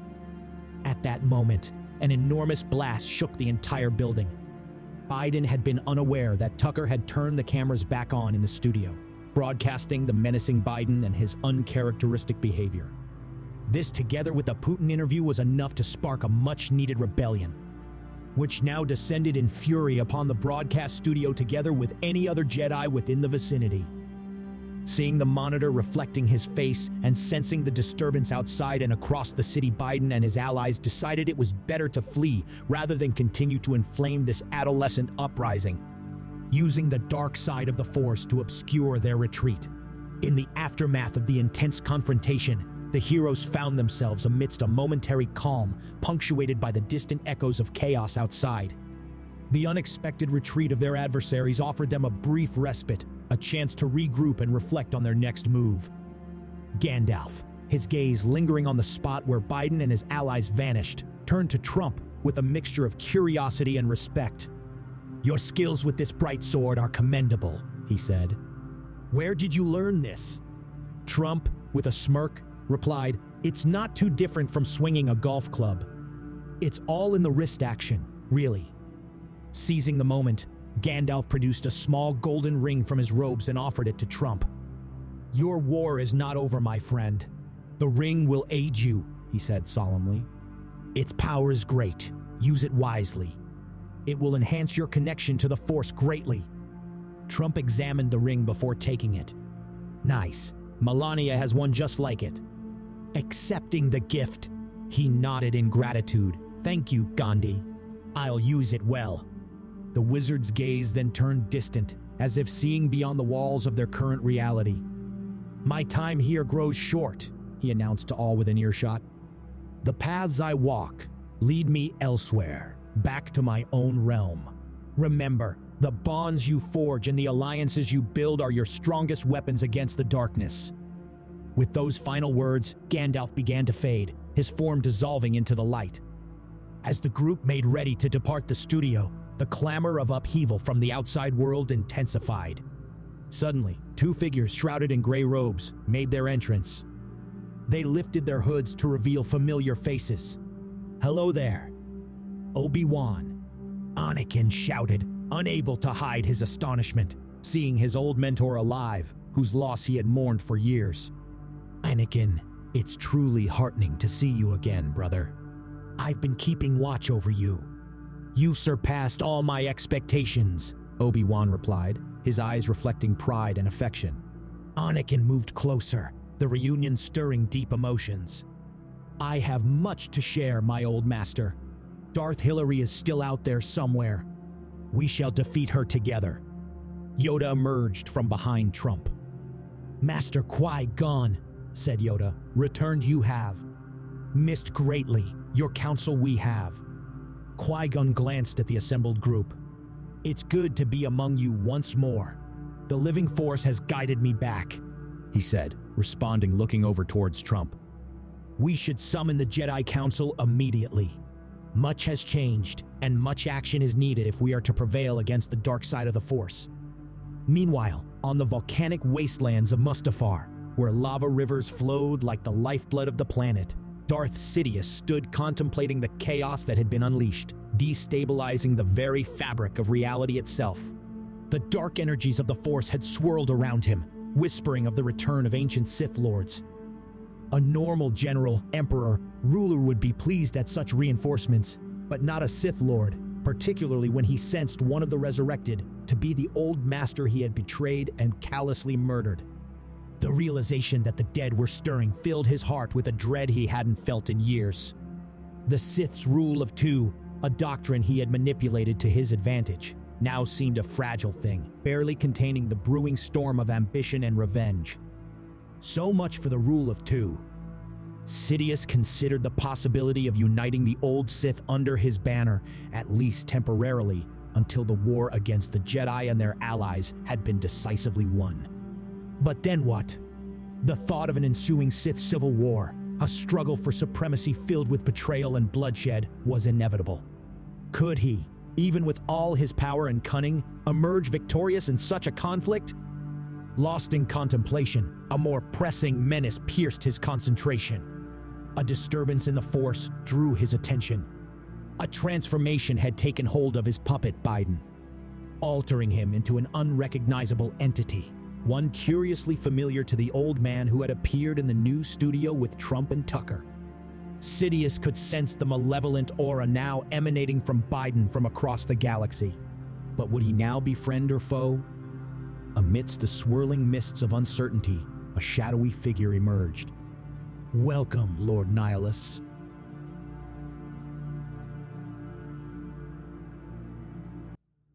Star Wars, Episode 8, Echoes of the Ancients. And so they gathered for the Great Jedi Council. Forgotten Jedi Masters of old, spanning a millennia, now sat in their midst. Alongside old friends and brothers lost in battle. So many of them had been overcome with joy at the return of those closest who had been killed fighting for the Jedi cause. Amongst them, Anakin, who now found himself seated between his old mentor, Obi-Wan Kenobi, and Qui-Gon Jinn, the master he never had the chance to apprentice. The joy of reunion was frustratingly brief, yet they had no choice but to act immediately if they were to stand a chance against the combined strength of the Sith of old and new. The return of Obi-Wan had lifted much of the burden Anakin had been carrying for all these years after witnessing his murder at the hands of the villainous Darth Hillary. They now caught up on all that had happened since his death. "And so I told Maul, through the Force, as you fought him during the Clone Wars," Qui-Gon animatedly told Anakin as other Jedi around them listened inattentively. "If you let the dark side go now, that'll be the end of it. I will not look for you, I will not pursue you, but if you don't, I will look for you, I will find you, and I will kill you." Qui-Gon paused for a moment for dramatic effect before roaring with laughter. You should have seen his little horny red face. "Master Jin, the dark side of humor you have," chuckled Yoda. "Much probing you have done of this Sith Lord through the Force. Penetrated you have his mind." While the surrounding Jedi laughed, Anakin asked a question which had fascinated him for years. "Obi-Wan, what does it feel like to die?" "Well," said Obi-Wan, a mischievous smirk on his face, "I was watching you, through the Force, you dirty bugger." "Watching me? What do you mean, Obi-Wan?" asked Anakin in surprise. "A lightsaber is not designed to enter the body in that manner, regardless of what Padme thinks." "It's not what it looks like, Obi-Wan," whispered Anakin defensively, his cheeks flush with embarrassment. "Why were you watching Padme and I anyway?" "I was checking if you had mastered your training," responded Obi-Wan. "Besides, your technique was off. Have you learned nothing in my absence?" "Well, Master Trump advised that I should grab them by the..." But he was cut off as Qui-Gon now stood to address the packed council. "We have been returned to you in a stroke of sheer fortune, but as we crossed over, the Force showed us many Sith also returning. We are heading into the Great War, and I fear our only hope is to trust in the living Force," exclaimed Qui-Gon. "It is clear to me that the Force has chosen Master Trump to be our commander and chief in this trial. I therefore urge this council to appoint him Grand Master." "Thank you, Quilone.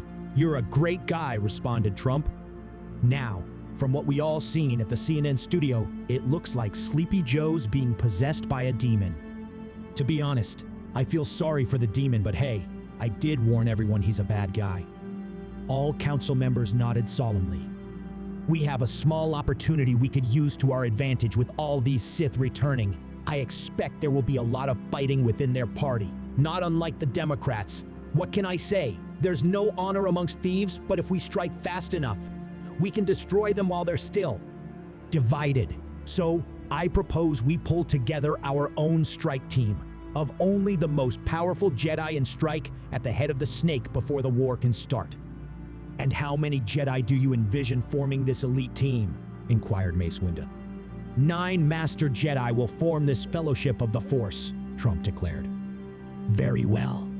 Who do you choose, Master Trump?" asked Mace. "You and I will go, along with Yoda, Qui-Gon, Anakin, Mundi, Plo Koon, and Obi-Wan," responded Trump, pointing to each in turn around the room. Mace nodded in acceptance of the invitation. "Of this Fellowship of 9, who the last member will be?" asked Yoda. At that moment, an overwhelming presence filled the room, its intensity compelling them into a reverent silence. A voice, ancient and profound, permeated the air. "I, too, shall join your endeavor," it said. The council sensed the immense power, a force not felt since the revelation of Trump's connection to the Force. The learned amongst them realized, closing their eyes and searching for answers within the Force as the newcomer materialized within their midst. "Returned, the Prime Jedi has," announced Yoda. Over on the shadowed vastness of Mustafar, Darth Sidious brooded over his dark thoughts. The air was thick with the acrid scent of molten lava, yet the fiery rivers that carved through the blackened landscape seemed almost serene compared to the turmoil that churned within him. The Force whispered of unrest, of ancient Sith spirits stirring from death, having become one with the dark side of the Force, each a formidable presence that now dared to challenge his supremacy.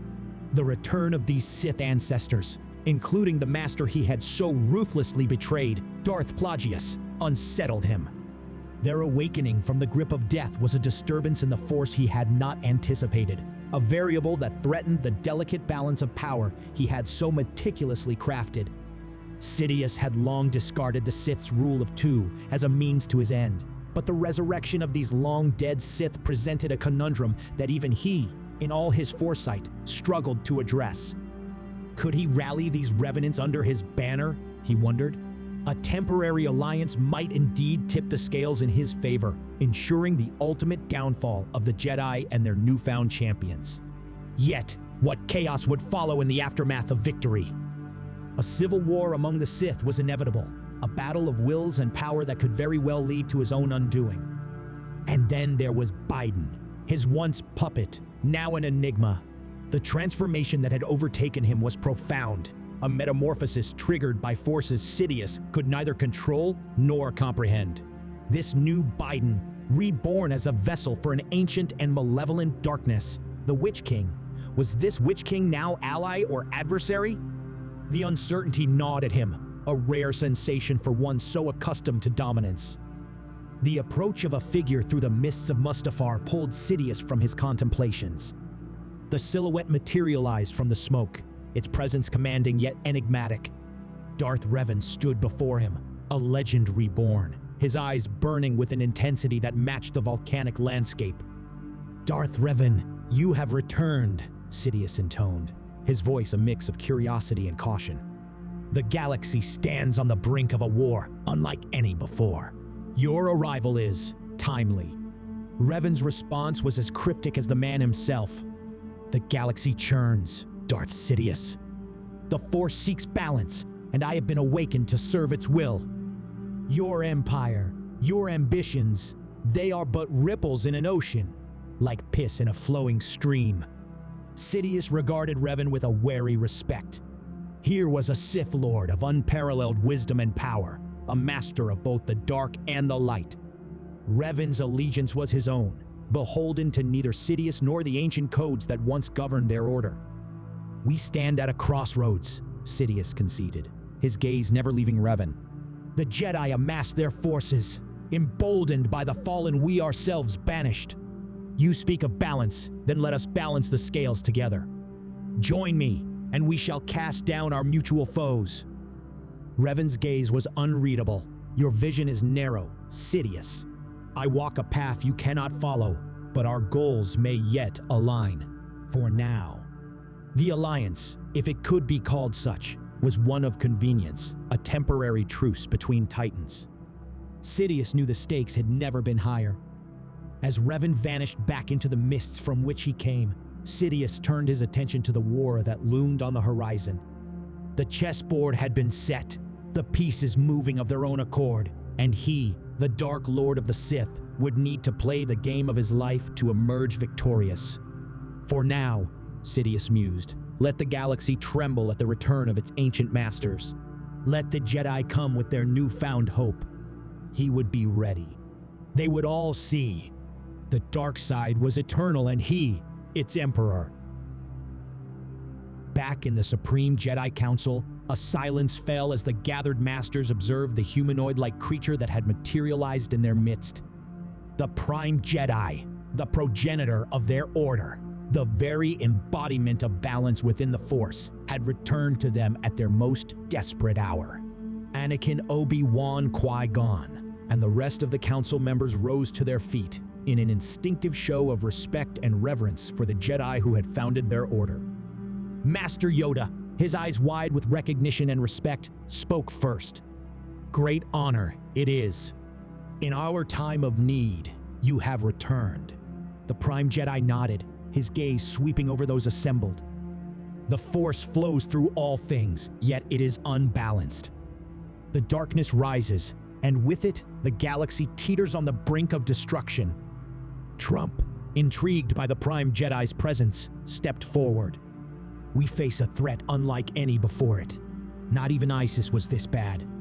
The Sith are coming. We need to fight back. Our situation is more dire than any of you realize. Worlds are colliding. The fabric of reality is being woven by a new evil entity now, Balenciaga. Balenciaga, rippled through the council, a mix of bewilderment and concern in their whispers. The Prime Jedi continued, Master Trump, your arrival in this galaxy was no mere coincidence. I have foreseen the dire consequences of inaction. Evil, in its forms, is mutating, evolving and spreading, threatening the very essence of the Force. What have you seen? Hillary? Asked Trump, concern rising in his voice. Trump's attention was momentarily diverted to an oddly familiar, obnoxious-looking can on the table. He recognized now with horror the logo and face printed on it. It was a disgusting can of Bud Light. How on earth had it ended up here, in this galaxy far, far away? So, the liberal agenda is here, he muttered under his breath. The Prime Jedi's reply was grim. Indeed, as has another fugitive from your realm, whose deeds darken the threshold of morality. Who? Hillary? She's been here a while, buddy. No, it is the one they call the bad boy for life. P. Diddy, responded the Prime Jedi. Diddy, wait, none of this makes any sense. What does he have to do with any of this? Asked Trump, confused. Is he a Sith as well now? No, he fled justice on your world. I warn you all, he is prone to the violation of men. I would urge all of you to remain cautious, for this affliction is worse than death. One such tainted by this violation will have their unity and connection to the Force forever severed. A palpable fear washed over the assembly. So not only do we have to fight the Sith, but we're also being attacked by the scum of the earth now. Literally, shouted Trump in outrage. Yoda interjected, voicing the fear of all Jedi present. A defense we must devise. But defeat this molester of men, how do we? The Prime Jedi's gaze settled on Yoda, and his response was short. We must be notorious. Puzzled by this cryptic response, the Council pondered its potential meaning in contemplative silence that lingered until the Prime Jedi offered further insight. The Force has chosen you, Master Trump, not for your prowess in business, but for your connection with the light side. Once the war is won, we the Jedi shall accompany you back to your own world and restore order there also. It's a deal, said Trump emphatically, as he imagined how easy dismantling the deep state would be with these Master Jedi at his side.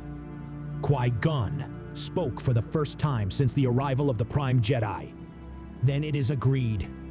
We will trust in the living Force and mobilize this strike team to finally bring an end to the Sith and balance to the Force. Good, said Trump. Now let's all do some meditation, guys.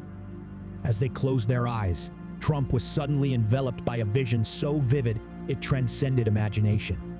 He found himself on the scorched plains of Mustafar, the heat unmistakable, the sulfuric stench making his eyes water, and the clamor of clashing lightsabers around him as a great battle unfolded before him.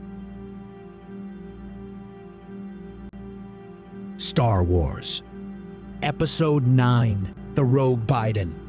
Lord Revan, our position is strong. Were it not for these anomalies within the Force, the Jedi would already have been destroyed and the Sith Empire restored, declared Sidious emphatically, but he was cut off by Revan. The fault is your own. Do not think that in death, the Sith are blind to what transpires. Those who are at one with the dark side of the Force may flow freely through it, even in death. We have borne witness to your failures and those of your servant Darth Hillary. The air exploded with the sound of the crackling lava rivers around them as he spoke, his voice deep and resonant. This servant was sent by the Force. There is enough darkness within her to rival any Sith. She yet has a part to play in our inevitable victory. What then is your plan? Revan's expression remained unreadable as he listened to Sidious outlining his strategy. A full frontal attack would only play into the hands of the Jedi, said Sidious, his voice dripping with disdain. It would serve to unite the Republic and the Separatists against us, strengthening their position and bolstering their defenses. No, Lord Revan, we must take a different approach. He paused for a moment, searching the face of Revan for any sign of reaction or tell. Darth Hillary, Dick, WMD and Miss Letus remain on Coruscant, ready to strike. They will take out the Chancellor, allowing Darth Hillary, under guise, to take chancellorship of the Galactic Senate. Revan's eyes narrowed slightly, yet he remained silent, allowing Sidious to continue. We must continue to sow discord and confusion among the Jedi, Sidious declared, his voice taking on a commanding tone. While they are distracted, we will strike at their heart. How? With the ultimate weapon, cackled Sidious, a sinister smile creeping across his cracked lips. The Death Star. It will serve as our final solution, he declared. It is a weapon of unparalleled destruction, capable of annihilating entire planets with a single blast. Once we have control of the Galactic Senate, we will lure all the Jedi there. And when they are gathered in that one place, we will unleash the full power of the Death Star upon them, crushing their wretched order once and for all. And the Senate? Asked Revan. It will be replaced by the Sith Empire. Very well, replied Revan, his voice still emotionless. We shall proceed as you have outlined. But know this, Sidious, victory is not assured until the last Jedi falls. Indeed, Lord Revan, he murmured, his eyes glinting with malice. Rest assured, the end of the Jedi Order draws near, and the dawn of a new era of Sith dominance is at hand. Revan closed his eyes for a moment and looked up. What is this power I feel in the Force? I do not recognize it. The Chosen One, responded Sidious with a scowl. The Jedi Grand Master Trump. Certainly, he has proven formidable with the Force and a cunning adversary. Great power has this Jedi. We would be foolish to underestimate him. We must turn him to the dark side, said Revan. He has proven incorruptible, replied Sidious ruefully. At that moment, both Sidious and Revan turned, sensing a powerful Force user approaching. Seldom does the traitor make a good ally, came a voice through the mist, followed by a tall figure with an enormous forehead. Ah, you return sooner than expected, my old master, responded Sidious with a menacing smile. Your fall was of your own making. Plagueis looked over to Revan standing next to Sidious. Lord Revan, let us together slay this renegade, and in so doing, join forces in union which shall rule the galaxy. This fight is your own, responded Revan coldly. Victory alone shall grant you redemption. So be it, snarled Plagueis, igniting his lightsaber. Sidious too ignited his crimson blade. I must say, I enjoyed the long, slow death I gifted you last time. It is the will of the Force that you must suffer this fate once more. Plagueis launched himself at Sidious. The clash of lightsabers echoed across the desolate landscape of Mustafar as Sidious and Plagueis engaged in a vicious duel. Plagueis fought with a ferocity born of rage against his treacherous apprentice, his movements swift. Clearly, death had not dulled his skills with a lightsaber. But Sidious was no longer the apprentice he had once been. He had ascended to the mantle of Sith Master, his power greater than those who had come before him. With each exchange, Sidious's movements became sharper and more intense, his attacks finding their mark with deadly accuracy. It wasn't long before Plagueis was pushed onto the back foot, finding himself desperately outmatched by the sheer skill and power of Darth Sidious. It was quickly evident that the duel was reaching its inevitable conclusion. Plagueis' defenses began to falter under the relentless assault of Sidious, who now laughed maniacally. Plagueis' movements grew more sluggish with each passing moment. Sidious, for his part, seemed to relish the opportunity to toy with his old master, his sadistic enjoyment evident in the cruel twist of his lips. With a final, decisive strike, Sidious cut off both of Plagueis' hands, sending his lightsaber spinning across the battlefield. As Plagueis fell to his knees, defeated and broken, Sidious loomed over him, his eyes burning with triumph. "Take him away," Sidious commanded his personal guard, his voice dripping with contempt. "His suffering has only just begun." But as the guards approached, Plagueis sensed his opportunity. He would not let revenge slip so easily. He would live to fight another day. Reaching out with the power of the Force, he began transferring his essence into a clone he had prepared in secret on Coruscant. Sidious, realizing his mistake too late, roared with fury as he watched Plagueis' body slump to the ground lifeless. But before he could act, his attention was diverted by the approach of several newcomers. Foremost among them was his old apprentice, Maul, flanked by a group of shadowy figures. Sidious's grip tightened on his lightsaber. "You," snarled Sidious, his voice dripping with venom. "You dare to show your face before me?" Maul's eyes burned with a fierce intensity as he stepped forward, his hatred unmistakable. "You took everything from me. You killed my brother," he growled. "But now I have returned to claim revenge." With a flick of his wrist, Maul ignited his crimson blade. Sidious sneered, but recognized this skilled assassin could be of great use to his plans. He deactivated his own lightsaber. "Many have returned by my hand to take their rightful place in my new empire. Join me, and we shall bring back your brother." Maul, taken aback, stared in confusion. "You brought me back. Why?" "It was your weakness which cost you and your brother. I am offering you another chance. Take your place by my side." After a long pause, Maul too deactivated his lightsaber and knelt. "I want Kenobi, and you shall have him. Arise, my apprentice." As Maul knelt before him, Sidious sensed more Sith approaching. The air around them crackled from the power that resonated from the mightiest dark side Force users who'd ever lived. Turning, Sidious beheld the forms of the Sith of old, of a dark side legacy that stretched back millennia, their presence a chill in the scorching air of Mustafar. At their forefront stood Ajunta Paul, the first Sith Lord. Beside him loomed Darth Bane, the architect of the Sith's greatest triumphs and darkest deeds. Behind them stood Darth Nihilus, blanketed by darkness, visible only by face, and Darth Tenebrous, a shadowy figure whose machinations had spanned centuries. Sidious and Revan exchanged a glance, acknowledging the significance of the moment. This was an unprecedented gathering of the most powerful Sith Lords in history, united under a single purpose: the destruction of the Jedi Order. With a nod of reverence, Sidious welcomed the ancient Sith into his fold, knowing full well the treachery that lurked within their hearts.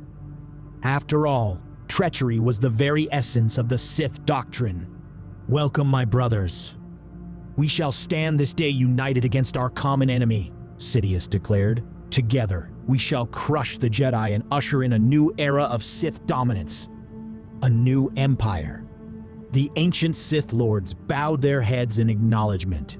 But even as they pledged their support, Sidious knew that their loyalty was tenuous at best. The Sith were driven by ambition and desire, he no less than the others, and he knew they would not hesitate to turn if it served their own purposes. Back on Coruscant, as the strike team stood assembled in the hangar bay, the atmosphere was electric with anticipation and apprehension. Trump, flanked by his loyal companions, Yoda, Qui-Gon, Anakin, Mundi, Plo Koon, Obi-Wan, and the Prime Jedi, he stepped forward to address the gathered Jedi and clone troopers. "My fellow Americans, as your Grand Master, I am proud to stand before you all today to lead you on this mission to save the galaxy," Trump began, his voice encouraging and uplifting. "Today, we stand on the precipice of history. Our situation unprecedented. We face a foe unlike any other, one that seeks to sow chaos and darkness throughout the galaxy. Like SEAL Team 6, we will rid the galaxy of this absolute evil." He paused, surveying the determined faces before him, before continuing on. "Like Bush, who should never have been in Iraq. Bill should never have been in those kids. The Sith should never have come back. Together, we shall confront the corruption that has plagued our republic and vanquish the Sith once and for all." His powerful words resonated with all assembled. "Wise, Grandmaster Trump is," said Yoda, nodding his head in approval. Trump's words instilled his team with renewed determination and resolve. "Did you hear that, Padme?" Anakin asked Padme, who had come to see him off. "Grandmaster Trump will lead the Jedi to victory. The twins will live in a peaceful galaxy once the war is over." Anakin had recently confided in his master the extent of his relationship with Padme, and to his surprise, Trump had fist-bumped him and advised him to name the children Donald and Ivanka. Anakin had obliged, naming the boy Donald Skywalker and the girl Ivanka Skywalker, much to Padme's displeasure. His master had then issued an executive order permitting the Jedi to have relationships. He berated the council members who supported the policy, outing several of them as frequent visitors to the brothels of Tatooine. "And stay away from those younglings," he scolded Kit Fisto angrily. This change allowed Anakin and Padme to openly declare their relationship without fear of punishment and benefit from various tax credits. "Vivek, Tucker," called Trump, "I'm tasking you two to maintain peace and order while I'm away. Vivek, you will be my delegate at the Senate. I want you to put 50% tariffs on exports from the separatist planets and a ban on immigration from those regions. We can't afford another border crisis." Vivek acknowledged the orders with a nod. "Remember," said Trump, turning back to address the assembly once again, "our fight does not end with the defeat of the Sith. We must also root out the corruption that festers within the Republic. We must drain the swamp, dismantle the deep state apparatus, and restore order to make this galaxy great again. It is the living force that speaks through him," said Qui-Gon in awe at the charisma of the orange-faced Grandmaster. Behind them, a voice called out in the distance. "Old friends. Brothers, it is good to see you all again. And under more favorable circumstances." It was Count Dooku, once a formidable Sith Lord, now standing before them with a look of contrition upon his face. Anakin immediately ignited his lightsaber, along with Obi-Wan. "Who's this guy?" asked Trump. "It is Darth Tyrannus," scowled Obi-Wan. "I see you have your hands back," smirked Anakin. "I will take them from you again. You will not have need of your lightsabers, Master Skywalker, Master Kenobi. I come seeking redemption," said Dooku, regret evident in his voice. "I have seen the error of my ways and realized the true extent of the darkness that consumed me. I would have told you everything if you hadn't executed me on the invisible hand." "You did what, Anakin?" interjected Obi-Wan in shock, but he was cut off by Dooku. "I was deceived by Palpatine, betrayed by my own ambitions. But now, I wish to atone for my sins and fight alongside the Jedi in your struggle against the Sith."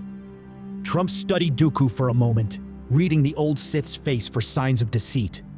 "I sensed the sincerity in his words," he told the others, many of whom looked back at him in disbelief. "How? He betrayed the Jedi cause. His actions led to the death of countless innocents." "I agree with the Grand Master," interjected Qui-Gon, vouching for his old mentor. "We must trust in the living Force." "Thank you, my old friend," responded Dooku with a nod of gratitude. Then, turning to the assembled Jedi as a whole, Dooku addressed them with humility. "I know that my past transgressions have caused great harm," he began. "But I ask for your forgiveness and the chance to prove myself worthy of the Jedi Order once more. I am ready to do whatever it takes to help defeat the plague upon the galaxy and restore balance to the Force." The Jedi Council exchanged glances, silently deliberating Dooku's plea. After a moment, Trump nodded in agreement, a gesture of acceptance and trust. "Very well, Dookie," Trump said. "You shall have your chance at redemption. May the Force guide your path." At that moment, all felt a change in the Force, a disturbance close by. Yoda closed his eyes in meditation, searching the Force for answers. He opened his eyes after several minutes. Arrived evil has upon Coruscant. Darth Biden, Darth Hillary, many more, including this molester of men, P. Diddy. "There is no time to deal with this now," said Trump. "Our priority is cutting off the head of the snake on Mustafar." "Perhaps there is another option," interjected Dooku. "I will attend to the disturbances here while you are away." "Alone. Too dangerous it is," said Yoda. "Perverted the Force has become around Coruscant. Ahsoka and Master Shakti, together, shall go." "Very well," sanctioned Trump. "Now let's go." The strike team followed him onto the ship. It would take 8 days to reach Mustafar, so they all settled in for a long journey. Trump took a seat between Yoda and Anakin as the ship took off. Trump took the opportunity to educate his young apprentice on many matters during this time, advising him on life, business, politics, and women. "But Padme," began Anakin again for what felt like the 100th time. "I understand. She doubts your skills with your lightsaber, Anakin, but have you ever shown her the Force or grabbed her by the—" But Trump was cut off before he could finish what he was going to say. Yoda, his eyes still clouded from his deep meditation, cut in. "Difficult this battle will be," he began. "Powerful Sith have arisen, ancient and formidable. Deadly the confrontation will be." But Trump was determined to stay firmly on topic. "What about you, Yoda? You got your own little green gremlin girlfriend stashed away somewhere?" Yoda's eyes shot open, looking around at Trump and Anakin awkwardly. "Permitted relationships are not, an example set we must." "But Master Trump changed the code prohibiting attachment and relationships," interjected Anakin excitedly. Yoda pursed his lips disapprovingly, opting not to respond. "Guys, a 900-year-old virgin," whispered Trump to Anakin, who laughed. Yoda closed his eyes again, as if searching the depths of the Force for answers.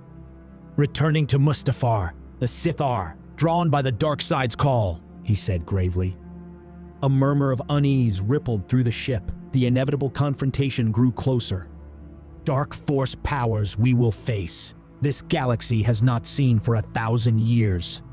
Let's see what Jedi Prime has to say," said Trump. "I'm sure he'll have seen plenty of dark stuff in his time." The Prime Jedi woke from his own meditation and began recalling the details of his battles with the Sith of old. As he spoke, Trump recalled the little gold ring Gandalf had given him, which now lay hidden, resting upon a chain around his neck. Gandalf had informed him the ring had great power and would enhance his connection to the Force greatly. He had a feeling it would be needed on Mustafar. Back on Coruscant, night had fallen. Dooku felt a hidden darkness approaching the Jedi Temple.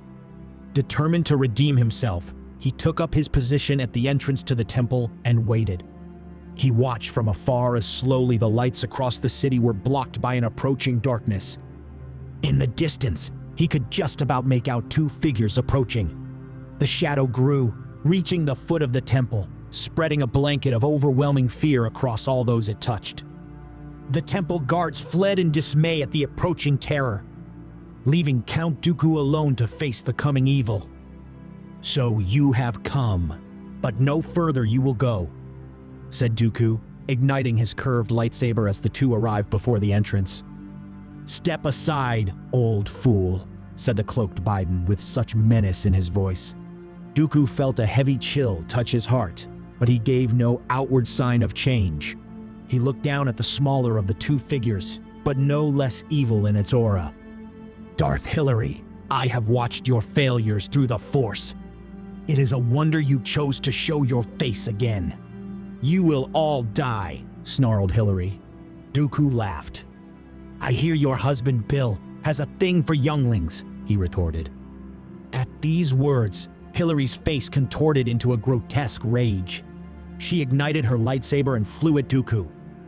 Biden raised a black steel sword, which after a hiss of command ignited in red flames. Elsewhere in the Senate district of the city, Ashoka and Shak Ti watched as above them the shadows spread, blotting out all light. After hours spent searching for the dangerous creature P. Diddy without any success, they had heard rumors of women being attacked to the south of the city, but had so far found nothing. Upon seeing the shadow above them, they agreed it was time to get back to the temple. It was then they heard a female scream down a dark alleyway to their left. After a quick glance at each other, they darted down the alleyway to find a strange-looking man standing over an injured humanoid-looking female. The strange man was clad in sunglasses and an excessive amount of jewelry. "Is this the stunted creature we're looking for?" asked Shak Ti with uncertainty.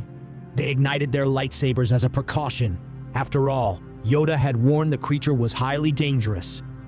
"You there, unhand that woman and identify yourself," shouted Ahsoka. "I'ma smack you up like Cassie," the creature shouted at the downed woman, appearing not to have heard them. "I killed Biggie. Me, ain't no body fuck with the bad boy for life. We must be careful, Ahsoka," Master Yoda warned. "This creature violates its victims and can sever your connection to the Force." Thanks for joining us on this adventure. If you enjoyed the journey and are eager for more wild fan fiction, don't forget to hit that like button, share with your fellow fans, and subscribe for more episodes. And if you're as enchanted by the idea of Middle-earth meeting Hogwarts as we are, make sure to check out our series exploring this magical crossover. Your support brings these worlds to life. Until next time, keep the fantasy alive.